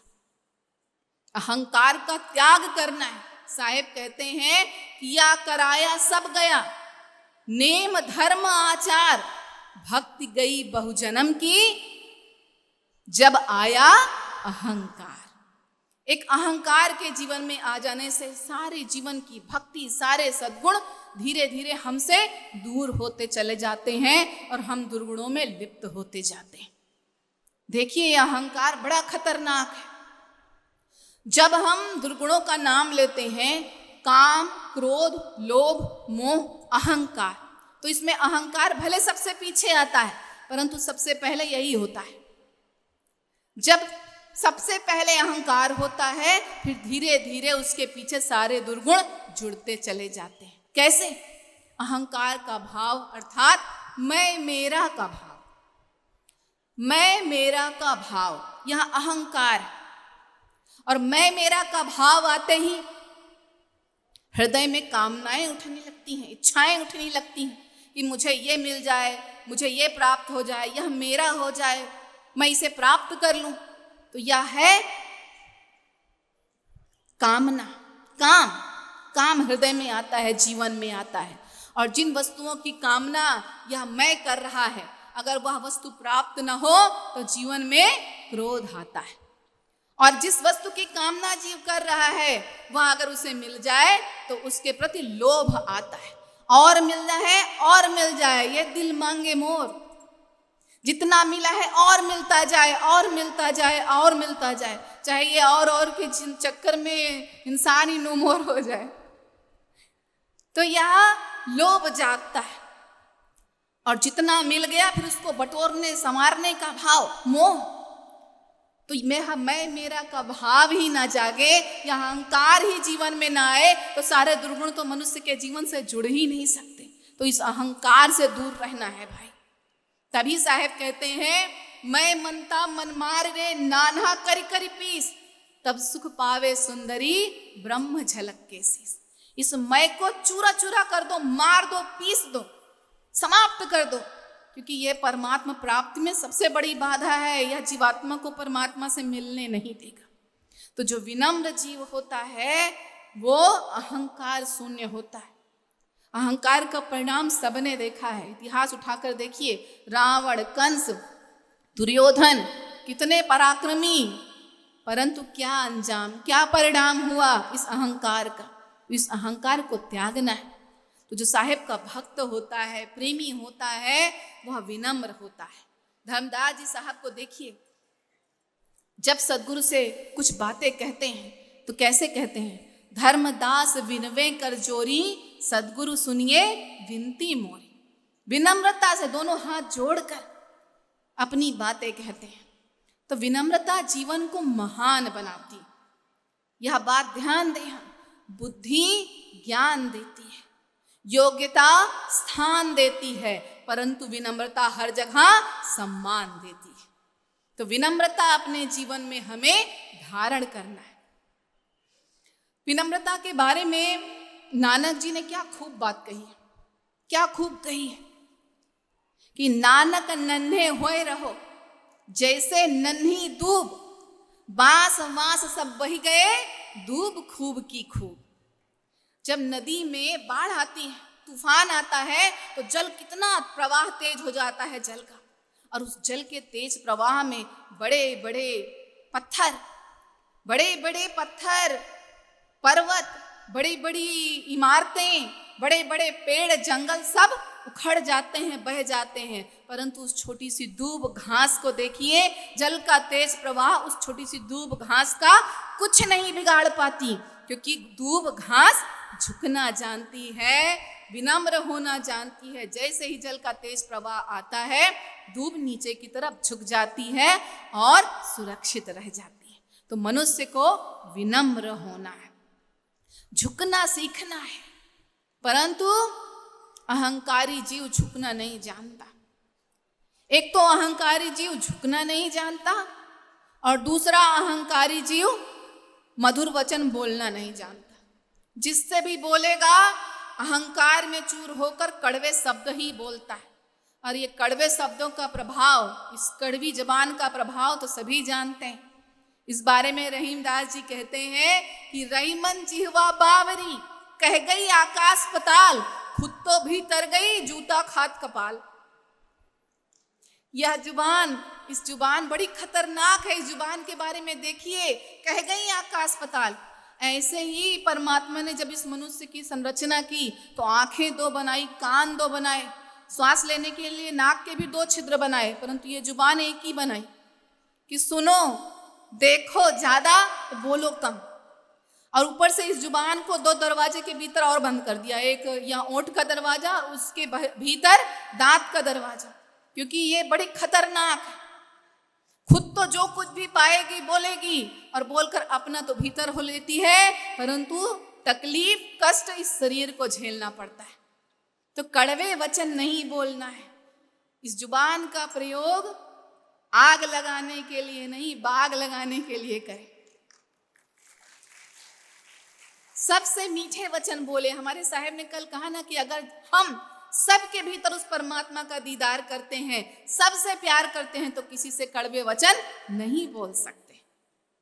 तो कड़वे वचन नहीं बोलना है। शब्द संभार के बोलिए, शब्द के हाथ न पाओ। एक शब्द औषधि करे, एक शब्द करे घाव। तीर तलवार हथियार के घाव भर जाते हैं समय के साथ, परंतु इस जुबान का घाव जीवन भर नहीं भरता। और फिर मनुष्य के जीवन में वही 84 लाख योनियों का चक्र। इस जीवन में मुझसे तूने ये कहा था, मन में लेकर चले जाते हैं उस बाणी के घाव को, और उसे ढूंढते हुए फिर कभी मौका मिलता है तो आज तेरी बारी तो कल मेरी बारी। यह 84 लाख योनियों में भटकन शेष रह जाती है, क्योंकि यह तन तो पूरा हो जाता है, परंतु मन में बाड़ी का वह घाव लगा रह जाता है। और उस घाव के कारण मनुष्य अगले जन्म में भी संसार में उसी को खोजता रहता है। तूने मुझे ये कहा था, अब मैं इस बात का जवाब दूंगा। और फिर समय तो सबके साथ एक जैसा कभी नहीं रहता, कभी तू शक्तिशाली तो कभी मैं शक्तिशाली। तो जिसके पास शक्ति है, पावर है, वो फिर जो बातें चाहता है कहता है। तो जो संत होते हैं, भक्त होते हैं, वो विनम्र होते हैं। वो क्या कहते हैं? ऐसी वाणी बोलिए मन का आपा खोए, औरन को शीतल करे आपहु शीतल हो। क्यों भटकन रखना जीवन में? सबके भीतर उस परमात्मा का दीदार करो और सबसे प्रेम की भाषा का प्रयोग करो, विनम्र रहो। परंतु मनुष्य जो होता है वह इस संसार में धन, संपत्ति, शक्ति, सत्ता के आने पर अहंकार से चूर होता जाता है और विनम्रता से दूर होता जाता है। धन, सुख, संपत्ति, सत्ता को पाते ही मनुष्य अहंकार से चूर होता जाता है और परमात्मा से, विनम्रता के भाव से दूर होता जाता है। और जिसने इन दुर्गुणों का इस संसार में क्या परिणाम होता है? देखिए, ये दुर्गुण शरीर जीवन में रहते हैं, तो हमें इन दुर्गुणों को निकालने के लिए सीखना किससे? ये दुर्गुण जो है, जो मनुष्य के जीवन को व्यर्थ कर रहे हैं, इन व्यर्थ करने से अपने जीवन को बचाने के लिए हमें इस संसार में सीखना किससे? सारे उदाहरण हमारे सामने। सीखना है तो धरती से सीखें। धरती के पास क्या नहीं है? अनेकों रत्नों की खान है, सोना, चांदी, हीरे, मोती, अनेकों रत्नों की खान है, परंतु धरती के पास क्या नहीं है? धरती के पास अहंकार नहीं है, वह विनम्र है, सहनशील है। तो हमें विनम्रता, सहनशीलता धरती से सीखनी और जल से सीखें। जल के पास सब कुछ है, तरलता है, सरलता है, शीतलता है, प्रवाहशीलता है, परंतु क्या नहीं है? भेदभाव नहीं है। वह सबको समान रूप से अपना जल प्रदान करता है। तो भेदभाव नहीं करना है, सबको अपने समान समझना है। यह बात हमें जल सिखाता है। और देखें, आकाश के पास सूरज है, चंद्रमा है, सितारे, सब कुछ है, परंतु क्या नहीं है? आकाश के पास खंभे नहीं है। खंभा अर्थात बंधन, वह मुक्त है, स्वतंत्र है। तो मुक्त होना, स्वतंत्र होना हमें आकाश सिखाता है, परंतु मनुष्य इस संसार में दुर्गुणों विषय विकारों के बंधन में बंधा रह जाता है। इसके फलस्वरूप अपने अनमोल मानव जीवन को व्यर्थ कर देता है। देखिए, मनुष्य इस संसार में अहंकार का भाव लाता है, लोभ का भाव लाता है, तो उसके जीवन की क्या दशा होती। इस विषय पर एक बड़ी छोटी सी सुंदर सी हास्य कहानी है कि एक बार एक ऊंट था। ऊंट को बड़े बड़े ऊंचे ऊंचे वृक्षों के ऊपर की पत्तियों को खाने का बड़ा शौक था। नरम नरम पत्तियां जो वृक्ष के सबसे ऊपरी हिस्से में लगी रहती है उसे बड़ी भाती थी। वह हमेशा लोभ भाव से पेड़ों की तरफ देखा करता था कि जो सबसे ऊपर की नरम नरम कोमल कोमल पत्ती है, काश मुझे वो खाने को मिल जाती। परंतु इतनी ऊंची गर्दन नहीं थी, तो मन में ये इच्छा उठती, काश मेरी गर्दन लंबी हो जाती, इतनी लंबी हो जाती कि जितना मैं चाहता उतनी लंबी हो जाती, और मैं जितना चाहता उतनी अपनी गर्दन को लंबी करके पेड़ के सबसे ऊपरी हिस्से से पत्ती खाता, मौज आ जाती। यह इच्छा या कामना उसके मन में रोज रहने लगी। परंतु क्या करे, एक दिन सुबह उठा तो देखा उसकी यह इच्छा पूरी हो गई। उसने अपनी गर्दन उठाई तो उसकी गर्दन ऊंची होती चली गई, इतनी ऊंची जितना वो चाहता था, और उसने अपनी गर्दन ऊंची करते करते करते पेड़ के सबसे ऊपरी हिस्से में पहुंचाया, और जो उसे चाहिए था वो उसने खाया। अब तो उसकी मौज हो गई, बड़ा आनंद, बड़ा मजा कि जो मैंने चाहा था वो पूरा हो गया।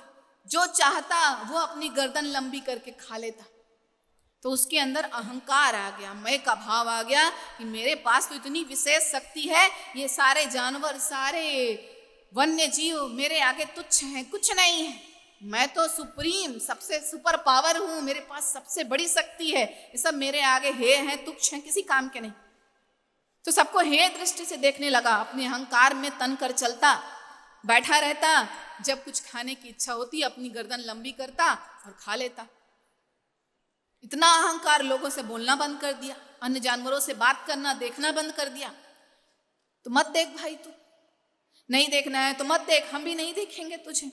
तो अन्य जानवरों ने भी उसकी तरफ देखना, ध्यान देना बंद कर दिया, और वह अपने लोभ अहंकार में बैठकर जो चाहता वो पाता। एक दिन उसने अपनी गर्दन लंबी की भोजन करने के लिए, तो उसकी गर्दन लंबी होती चली गई और धीरे धीरे शेर की गुफा में घुस गई। इतनी लंबी हो गई ऊंट की गर्दन कि शेर की गुफा में घुस गई। सब देख रहे थे कि शेर की गुफा में इसकी गर्दन जा रही है, पर अहंकारी है, जब तू बात करना नहीं पसंद करता तो सबने ध्यान देना बंद कर दिया, देखा ही नहीं कि ये क्या कर रहा है। सबने उसे समझाने का प्रयास किया, पर वह तो अहंकारी, उसने किसी की बात नहीं सुनी। तो उसकी गर्दन लंबी होती होती होती शेर के गुफा में चली गई, और शेर को बैठे बैठे शिकार मिल गया और ऊंट का जीवन समाप्त। तो यह लोभ, लालच, अहंकार का भाव है, जो इस संसार में प्राप्त है उतना ही पर्याप्त है। विनम्र विनीत रहना सीखे।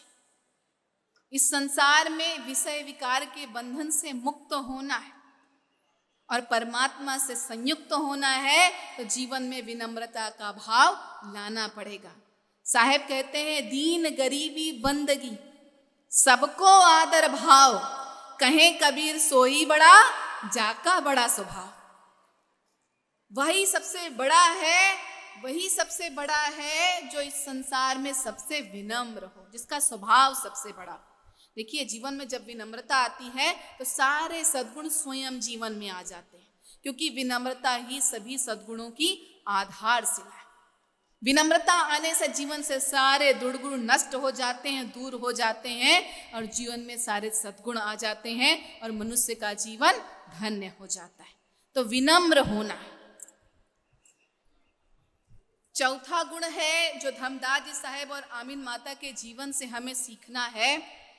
चौथा गुण जो हमें अपने जीवन में सीखना है वह है अनासक्त जीवन। आसक्तियों का त्याग इस संसार में जीवन में परम आवश्यक है। धर्मदास जी साहेब और आमीन माता का जीवन अनासक्त जीवन का सर्वश्रेष्ठ उदाहरण है। धर्मदास जी साहेब और आमीन माता का जीवन देखें तो एक पैर गृहस्थ में और एक पैर वैराग्य में। कैसा जीवन है धर्मदास जी साहब और आमीन माता का? जैसे कमल का जीवन। कमल का पुष्प देखिए तालाब में होता है, कमल तालाब में होता है, कमल की जड़ें तालाब में कीचड़ से लगी हुई होती है, परंतु उस कीचड़ की गंदगी, मैलापन, कलंक, कालिमा का एक भी अंश कमल की सुंदरता को मलिन नहीं कर पाता है। वैसे ही मनुष्य का जीवन होना चाहिए। मनुष्य इस संसार में वैसे ही रहे जैसे कमल तालाब में रहता है। यह संसार है, जीव इस संसार से कहीं भाग नहीं सकता। इस संसार में माया कीचड़ है। जैसे यह संसार तालाब है, वैसे ही कीचड़ संसार की माया है। तो मनुष्य न इस संसार से भाग सकता है, न संसार की माया से भाग सकता है, परंतु उस माया के प्रति अनासक्ति का भाव रख सकता है। वह माया मनुष्य के मन को प्रभावित ही न करे, कलंकित ही न करे, दूषित ही न करे। यह भाव रखना निरासक्त जीवन का सबसे बड़ा उदाहरण है। तो इस संसार में कमल की भांति रहना, संसार में रहें, संसार की माया में रहें, परंतु उस माया का प्रभाव हमारे जीवन में पड़े ही ना। यह होता है निरासक्त जीवन। और ऐसा जीवन जीना संत ही जानते हैं। एक संत जी थे जो एक राजा के राज्य में रहा करते थे। राजा के राज्य में, राज्य से बाहर एक संत जी रहा करते थे। संत जी की त्याग तपस्या के बारे में राजा ने बहुत सुना था। तो राजा ने संत जी को अपने महल बुलाया और कहा कि संत जी, मैं अपने महल के बगल में आपके लिए एक आश्रम बनवा रहा हूँ। मैंने एक आश्रम बनवाया है और उस आश्रम में आप रहें और मेरा जीवन धन्य करें। रोज मुझे सत्संग सुनाए और मेरा जीवन धन्य करें। राजा ने संत जी के लिए अपने महल के बगल में एक बड़ा सा आश्रम बनवाया, खूब सुविधाएं दी, अनेकों शिष्य रखे, भोजन पानी सबका प्रबंध किया और संत जी को वहां रहने के लिए कहा। संत जी बोले, अच्छी बात है, मुझे इस संसार में ही तो रहना है, कहीं भी रहूं। तो संत जी राजा के उस आश्रम में रहने लग गए। कई दिन बीते। एक दिन राजा को ध्यान आया कि संत जी अभी भी उस आश्रम में हैं क्या। तो राजा गया संत जी के पास उस आश्रम में, तो देखा संत जी वहां आश्रम में बैठे हुए हैं, परमात्मा के नाम का भजन कर रहे हैं। राजा ने कहा, संत जी, जो सुख सुविधा मेरे महल में है, मैंने वही सारी सुख सुविधा आपको इस आश्रम में दी। जैसे मेरे वहां इतने नौकर चाकर हैं, वैसे ही मैंने सारी सुविधाएं, सारे शिष्य आपको इस आश्रम में दिए हैं। भोजन पानी की जितनी अच्छी व्यवस्था मेरे राजमहल में है, सुख सुविधा के जितने साधन मेरे राजमहल में है, मैंने वो सारे भोजन सुख के साधन आपको इस आश्रम में उपलब्ध कराए। फिर आप में और मुझ में क्या अंतर है? आपके जीवन में और मेरे जीवन में क्या अंतर है? संत जी ने जब यह बात सुनी तो उठे, मुस्कुराए, अपना कमंडल उठाया और बोले, ले राजा, मैं तेरे सारे सुखों का एक पल में त्याग करके अभी यहां से जा रहा हूं। क्या तू भी अपने सारे सुखों का त्याग कर मेरे साथ एक पल में उठकर चल सकता है? राजा अवाक, अपने सारे सुख को, साधनों को, अपने राजपाट को, राजसी सुख को एक पल में छोड़ने की हिम्मत, ताकत राजा के पास नहीं थी, क्योंकि वह इस संसार में बंधन में है। और जो संत होते हैं वो बंधन मुक्त होते हैं। वो इस संसार में तो रहते हैं, परंतु इस संसार की माया से मुक्त रहते हैं। तो ऐसा जीवन हमें बनाना है। संत जो होते हैं वो बच्चों की तरह होते हैं। एक बार रामकृष्ण परमहंस जी ने किसी ने पूछा कि संत कैसे होते हैं, तो रामकृष्ण परमहंस जी ने कहा, संत बच्चों की तरह होते हैं। बच्चों को देखो समुद्र के किनारे, आप सब भी यहाँ समुद्र के किनारे घूमने गए होंगे, आपने देखा होगा। बच्चे समुद्र के किनारे रेत से आलीशान महल बनाएंगे, खेलेंगे, खूब खेलेंगे, आलीशान सुंदर सा महल बनाएंगे और खेलने के बाद थोड़ी ही देर में उसको तोड़कर वहां से चल देते हैं। उस महल के प्रति कोई आसक्ति का भाव उनके भीतर नहीं होता है। बड़े भाव से, बड़े ही बिना निरासक्त रहे हुए, बिना कोई आसक्ति का भाव रखे हुए वो बच्चे उस आलीशान सुंदर महल को तोड़कर वहां से चल देते हैं। तो ऐसे ही संत होते हैं, संत इस संसार में रहते हैं परंतु संसार की माया का उन पर कोई प्रभाव नहीं पड़ता। वो इस संसार में रहकर संसार की माया से मुक्त होते हैं। तो धर्मनी आमीन का जीवन भी हमें यही सिखाता है कि संसार में रहना है परंतु संसार की माया से मुक्त रहना है। संसार में रहो, संसार से भागो नहीं, संसार में रहकर इस संसार में ही जागो। यह धर्मनी आमीन का जीवन हमें सिखाता है। कहाँ भाग कर जाएंगे इस संसार से? इस संसार से भागकर कहाँ जाएंगे? अगर कोई कहे कि इस संसार से भागकर, घर परिवार छोड़कर जो नदियों के किनारे, जंगलों में, ऊंचे पहाड़ों में जाकर रहेंगे, तो क्या वह जंगल, वो पहाड़, वो नदियों का किनारा इस संसार का हिस्सा नहीं है? वह भी तो यह संसार ही है। जो घर परिवार को छोड़कर कहीं दूर जाकर ऐसे स्थानों पर आश्रम बना लेते हैं, शिष्य मंडली के साथ रहने लगते हैं, तो क्या वह आश्रम, वो शिष्य मंडली इस संसार का हिस्सा नहीं? और सेखी बघारते हैं कि मैं अनासक्त हूँ, मैं साधक हूँ, मैं योगी हूँ, मैं सन्यासी हूँ।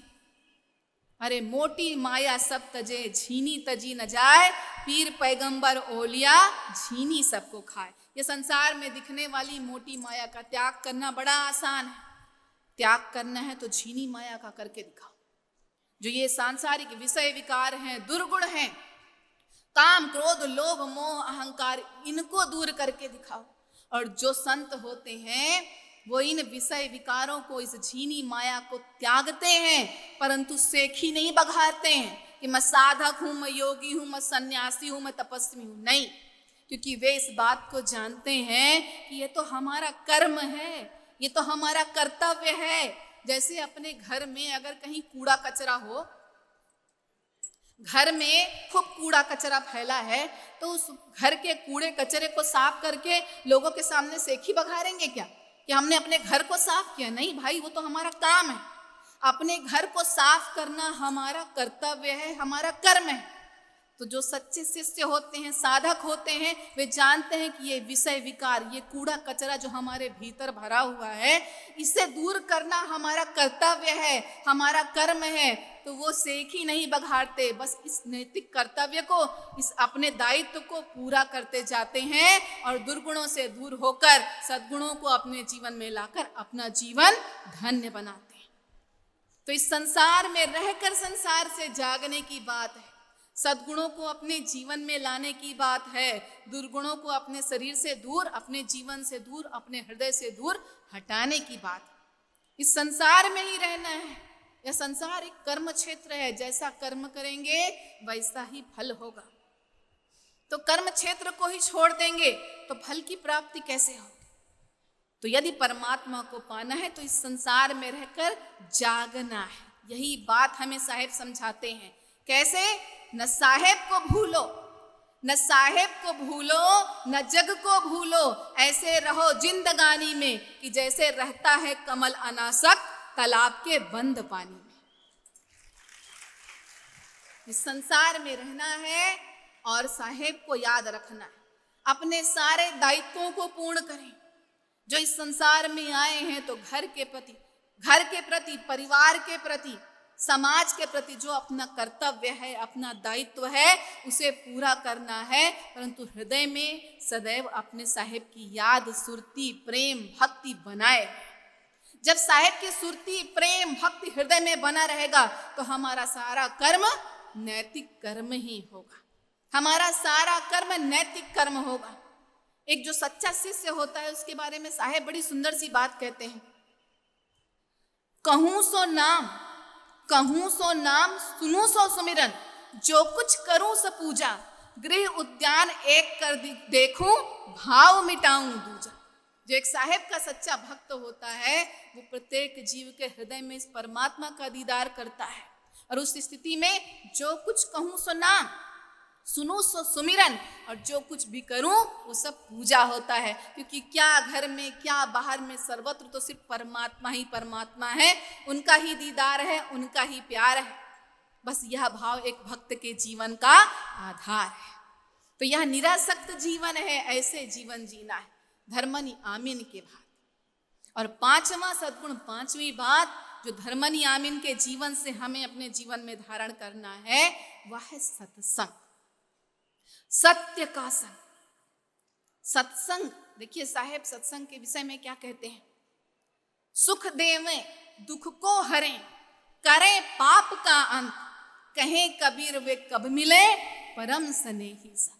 जो इस जीवन में सदैव सुख ले आए, परमात्मा प्राप्ति रूपी सुख ले आए, इस जीवन से सारे दुर्गुण रूपी विषय विकार रूपी दुख को मनुष्य से दूर कर दें, जीवन से दूर कर दें और जीवन में पाप का अंत कर दें। ऐसे नाम से नहीं, परम से नहीं, संतों का मिलना दर्शन ही सत्संग है।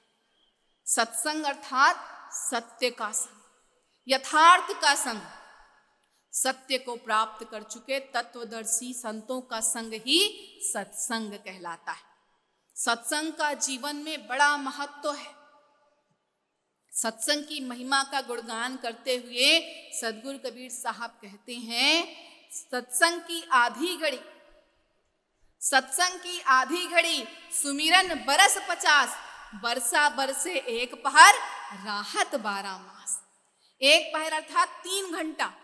अगर 3 घंटे की इस संसार में खूब जमकर मूसलाधार वर्षा हो जाए तो चारों तरफ पानी ही पानी हो जाता है। छोटे बड़े नदी नाले सब जल से भरपूर हो जाते हैं और इतने जल से भरपूर हो जाते हैं कि फिर साल भर के लिए जल से राहत मिल जाती है। वैसे ही सद्गुरु हैं। सद्गुरु ज्ञान के दया के बादल हैं जो हम पर अपनी दया की ज्ञान की वर्षा कर रहे हैं और उस वर्षा में नहाकर हम जीवन भर अपने जीवन को, हम सदैव के लिए अपने जीवन को धन्य कर सकते हैं। तो यह अवश्य करना है, सत्य का संग अवश्य करना है। 84 लाख योनियों रूपी ग्रीष्म ऋतु के बाद अब यह अनमोल मानव जीवन रूपी वर्षा ऋतु आई है और इस वर्षा ऋतु रूपी मानव जीवन में सद्गुरु के ज्ञान प्रेम दया की वर्षा हो रही है। सद्गुरु रूपी बादल अपने दया कृपा प्रेम की वर्षा हम पर बरसा रहे हैं। तो इस वर्षा में नहाकर अपने मन को, तन को, जीवन को सदा सर्वदा के लिए धन्य करना है, आवागमन के चक्र से मुक्त हो जाना है। तो आवागमन के चक्र से मुक्त हो जाना है तो सत्संग करना है, सत्संग करना है, सत्य का संग करना है। सत्संग ही वह स्थल है जहां साहेब के प्रति प्रेम भक्ति की भावना सुदृढ़ होती है, परमात्मा के प्रति विश्वास के लिए प्रेरणा मिलती है जीव को। तो सत्संग जीवन में कभी नहीं रुकना चाहिए, सत्संग अवश्य करना है। देखिए सत्संग के बारे में गांव में कहावत कही जाती है कि जैसी संगत वैसी रंगत, जैसा संग होगा वैसा ही रंग होगा। और इस विषय पर सदगुरु कबीर साहब की एक बड़ी सुंदर सी साखी, कबीर कुसंग न कीजिए, कबीर कुसंग न कीजिए, लोहा जल न तिराए, कदली सीप भुजंग मुख, एक बूंद 3 भाव। साहेब कह रहे हैं कुसंग न करो, बुरे लोगों का संग मत करो, क्योंकि बुरे लोगों का संग इस संसार में लोहे की नाव के समान ऐसे ही है। बिल्कुल बुरे लोगों की संगत जैसे लोहे की नाव पर बैठकर किसी नदी को पार करना चाहो तो लोहा जल से भारी होता है। अगर लोहे की नाव पर बैठकर नदी को पार करना चाहेंगे तो लोहे की नाव डूब जाएगी और साथ में हम भी डूब जाएंगे। तो कुसंग, बुरे लोगों का संग भी लोहे की नाव के समान होता है, जो एक साधारण नदी नहीं पार करा सकता, इस विकट भव सागर को क्या खाक पार कराए।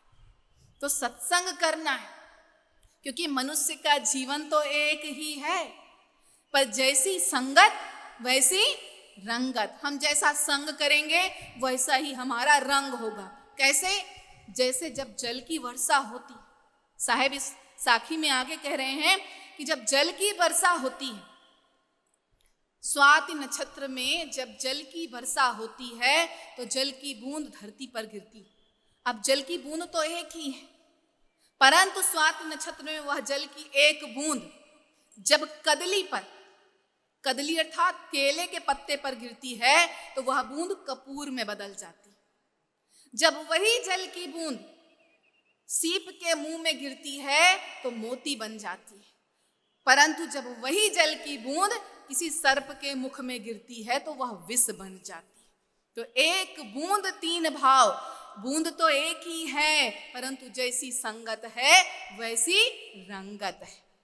तो इस संसार की प्रत्येक बातें हमें हमारे सामने एक उदाहरण प्रस्तुत करती है।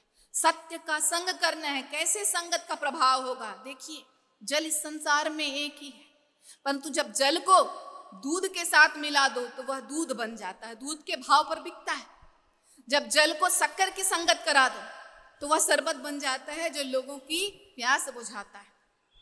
जब जल की संगत मिट्टी से होती है तो वह कीचड़ बन जाता है जिसे लोग हे दृष्टि से देखते हैं, उधर जाना भी पसंद नहीं करते। परंतु जब वही जल सद्गुरु के चरणों की संगत करता है तो चरणामृत बन जाता है जिसे पीकर यह जीवन धन्य हो जाता है। तो जैसी संगत वैसी रंगत। तभी कहते हैं संत मिलन सम सुख जगनाहि और दुष्ट मिलन सम दुख जगनाहि। संतों के मिलने से बड़ा सुख इस संसार में नहीं है, क्योंकि संतों के मिलने से जीवन में सद्गुण आते हैं, जीव का मन शुद्ध होता है, वाणी पर सत्य का वास होता है, यह मन निर्मल होता है और जीवात्मा परमात्मा से एकमेक हो जाता है, परम पद को प्राप्त कर लेता है, जीवन में सुख आता है। परंतु जब जीव दुष्ट मिलन सम दुख जगनाहि, पर जब जीव दुर्गुणों की संगत करता है, दुष्ट जीव की संगत करता है तो संगत का प्रभाव जरूर पड़ता है और धीरे धीरे जीवन से सारे सद्गुण हटते जाते हैं और विषय विकार की तरफ यह मन चल पड़ता है। इसके फलस्वरूप इस भवसागर में ही दुख भोगते रह जाता है। तो कुसंग नहीं करना है, कुसंग नहीं करना है, सत्य का संग करना है, क्योंकि संग अवश्य होगा, या तो कुसंग के संग होगा या तो सत्य के संग होगा। संग तो होगा ही, अकेले कैसे चले, साथ तो होगा ही। तो अब हमें निर्णय लेना है कि हम कुसंग करेंगे या सत्य का संग करेंगे। कुसंग के बारे में एक और बात साहिब कहते हैं, मारी मरे कुसंग की जो केला ढिंग बेर, मारी मरे कुसंग की जो केला ढिंग बेर, वे हाले वे फाटही दुर्जन संग निवेर। कुसंग का प्रभाव देखिए, कुसंग का इतना विपरीत खतरनाक प्रभाव है, अनर्थ हो जाता है जीवन। कुसंग अर्थात केले और बेर का संग। देखिए, केले का पेड़ और बेर का पेड़ एक साथ लगा हो तो यह कुसंग है। बेर के पेड़ में कांटे होते हैं और केले के पेड़ में पत्ते बहुत नरम होते हैं। तो जब हवा चलती है तो वे हाले रसापने उनके फाटता, वे हाले वे फाटही। बेर तो अपनी मगन में झूम रहा है हवा के कारण, पर उस बेर के कांटों के कारण केले के सारे पत्ते फट जाते हैं। तो यह दुर्जनों का संग है। तो यदि अपने जीवन में दुर्जनों का संग करेंगे तो इस भवसागर में ही फंसे रह जाएंगे, परंतु यदि सत्य का संग करेंगे, सद्गुणों का संग करेंगे, सत्य को प्राप्त कर चुके तत्वदर्शी संतों का संग करेंगे तो यह जीवन अवश्य सफल होगा। तो सत्संग करना है। धर्मन आमीन का जीवन सफल कब हुआ? जब उन्होंने सदगुरु कबीर साहब रूपी सत्य के साकार स्वरूप का संग किया। तो जीवन में सत्संग अवश्य करना है, सत्संग अवश्य करना है। परंतु मनुष्य इस संसार में विषय विकारों की तरफ ही भागता है। मनुष्य का यह मन विषय विकारों की तरफ ही भागता है और संसार में लगा मन, संसार में लगे जीव की दशा बताऊं? संसार में लगे जीव की मनोदशा कैसी होती है, संसार के विषय विकारों से, दुर्गुणों से जुड़े हुए जीव की दशा इस संसार में कैसी होती है, इस पर एक बड़ी सुंदर सी कहानी है। एक बार एक व्यक्ति था। उस व्यक्ति के पास एक यमदूत आए। यमदूत आए बड़े दूर से, उन्हें बड़ी प्यास लगी थी। तो उन्होंने उस व्यक्ति से कहा, मैं बहुत दूर से आया हूं, मुझे बड़ी प्यास लगी है, मुझे थोड़ा जल पिला दो। व्यक्ति उठा और उन्हें शीतल जल ला कर दिया और प्यास बुझी यमदूत की। तो जल पीने के बाद यमदूत ने कहा कि मैं तुझे लेने आया हूं, मैं यमराज हूं, मैं तुझे लेने आया हूं, परंतु क्योंकि तूने एक अच्छा काम किया है, मैं बड़ा प्यासा था, मेरी प्यास बुझाई है, तो मैं तुझे कुछ उपहार दूंगा। मैं तुझे 5 मिनट का समय देता हूं और एक डायरी देता हूं, तो इस डायरी में जो लिखेगा वही होगा। 5 मिनट का समय देता हूं मैं तुझे। व्यक्ति ने वो डायरी ली और पहला पन्ना पलटा तो देखता है पहले पन्ने में उसके पड़ोसी का नाम लिखा हुआ है। लिखा है कि पड़ोसी की आज करोड़ों की लॉटरी निकलेगी, आज पड़ोसी की करोड़ों की लॉटरी निकलेगी। अब उसे अपने पड़ोसी का व्यवहार बिल्कुल नहीं पसंद था उस व्यक्ति को, तो बोला अरे इसे करोड़ों की लॉटरी निकलने वाली, बड़ा माला माल हो जाएगा। नहीं नहीं, ये तो ठीक बात नहीं है, मुझे बोला है यमराज ने कि जो मैं लिखूंगा वही होगा, तो इसकी लॉटरी ना निकले।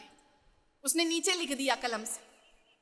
फिर दूसरा पन्ना पलटा तो दूसरे पन्ने में लिखा था कि उसके एक दूर के रिश्तेदार आज चुनाव में जीत जाएगा, भारी मतों से जीत जाएगा और मंत्री बनेगा। अब उस व्यक्ति ने सोचा ये मेरा रिश्तेदार, कभी मैं इसके घर गया, मुझे एक गिलास पानी भी नहीं पिलाया, ढंग से बात नहीं की, इतना बड़ा सत्ता इसे मिल जाएगी तब तो ये और बेकार हो जाएगा। उसे पसंद नहीं करता था वह व्यक्ति, तो उसने लिख दिया एक क्षण की भी देरी किए कि ये चुनाव हार जाए। फिर तीसरा पलटा पलटा तो लिखा था उसके एक दोस्त के बारे में कि उसके दोस्त को आज जमीन मिलेगी, बड़ी भारी, बड़ी करोड़ों की जमीन मिलेगी मुफ्त में। अब उसे बड़ा रोष हुआ इस बात से कि मेरा ये दोस्त जो है अच्छा आदमी नहीं था, हमेशा मन ही मन मुझसे चिढ़ा करता था, बड़ा डींगे बघाड़ता था, सेखी बघाड़ता था कि मेरे पास तो ये है वो है वो है, अब इसे ये इतनी जमीन मिल जाएगी महंगी, ये इतना धन का स्वामी हो जाएगा, तब तो ढंग से बात भी नहीं करेगा, ये बड़ा घमंडी आदमी था, इसको जमीन नहीं मिलनी चाहिए। तो उसमें नीचे लिख दिया उसने कि इसको जमीन न मिले।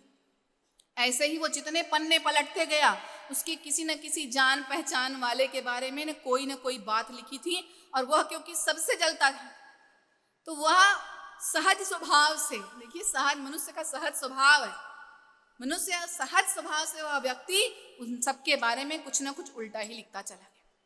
फिर आखिरी पन्ना आया, आखिरी पन्ने में उसका खुद का नाम लिखा था, और जैसे ही कलम उठाकर लिखने के लिए तैयार हुआ, यमराज ने डायरी छीन ली और पेन भी छीन लिया और बोले लगता है तुम शर्त भूल गए, मैंने तुम्हें सिर्फ 5 मिनट का समय दिया था, जिसे तुमने सबके बारे में लिखने में गंवा दिया, और अब तुम अपने बारे में कुछ नहीं लिख सकते, तुम्हारा समय पूरा हुआ, तुम्हें मेरे साथ चलना पड़ेगा।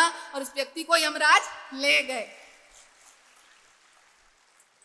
तो मनुष्य का आज इस संसार में यही स्वभाव है, उसके ध्यान का केंद्र इस संसार में सब है, सिर्फ उसी को छोड़कर, अपने बारे में छोड़कर वो सबके लिए सोचता है, सबके बारे में सोचता है, सिर्फ अपने बारे में सोचना भूल जाता है।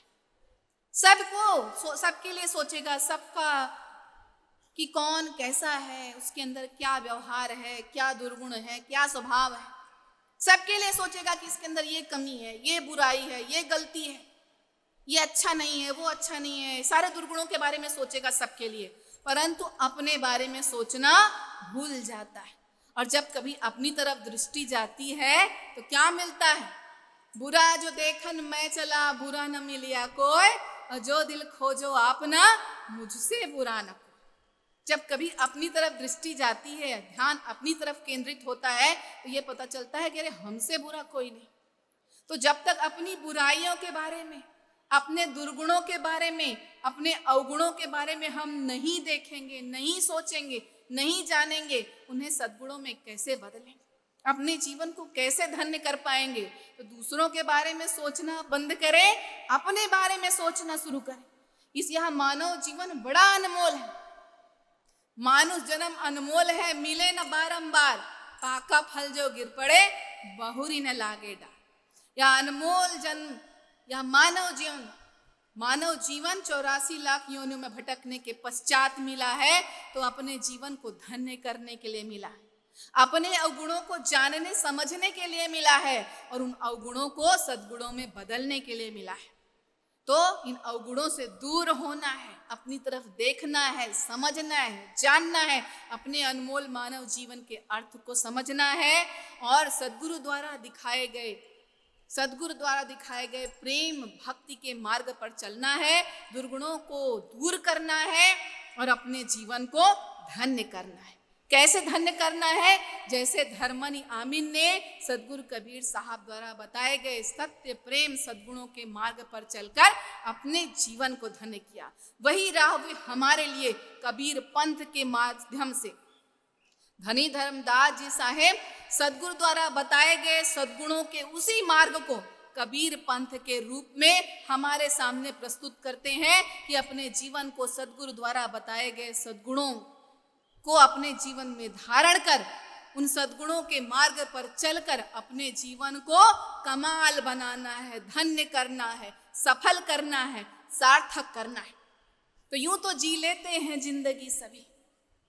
बड़े सुंदर शब्दों में कहा गया है कि यूं तो जी लेते हैं सभी, पर जियो कुछ ऐसा कि ये जिंदगी कमाल हो जाए। यूं तो जिंदगी जीते हैं सभी, पर जियो कुछ ऐसा कि ये जिंदगी मिसाल हो जाए। भक्ति करो धर्मनी आमीन की तरह अपने सद्गुरु की, ताकि यह जीवन में कमाल हो जाए, यह जीवन में कमाल हो जाए। तो यदि अपने जीवन में कमाल करना है, यदि अपने जीवन को धन्य करना है, तो धर्मनी आमीन धनी धर्मदास जी साहेब और आमीन माता द्वारा दिखाए गए सद्गुरु कबीर साहब के अमृत वचनों का पंथ, सद्गुणों का पंथ, कबीर पंथ पर चलना है। उनके सद्गुणों को, उनके अमृत वचनों को अपने जीवन में धारण करना है, दूसरों को भी समझाना है, खुद भी समझना है और अपने जीवन को धन्य बनाना है। इतना ही कहकर मैं आप सबसे आज्ञा चाहूंगी। आप सबने मेरी बातें बड़े धैर्यपूर्वक प्रेम पूर्वक सुनी, इसके लिए मैं आप सबकी बहुत बहुत आभारी हूँ। इस पावन धरा पर आयोजित सत्संग समारोह का, संत समागम समारोह का आयोजन का आनंद उठाएं और अपने जीवन को धन्य करें। साहे बंदगी साहे।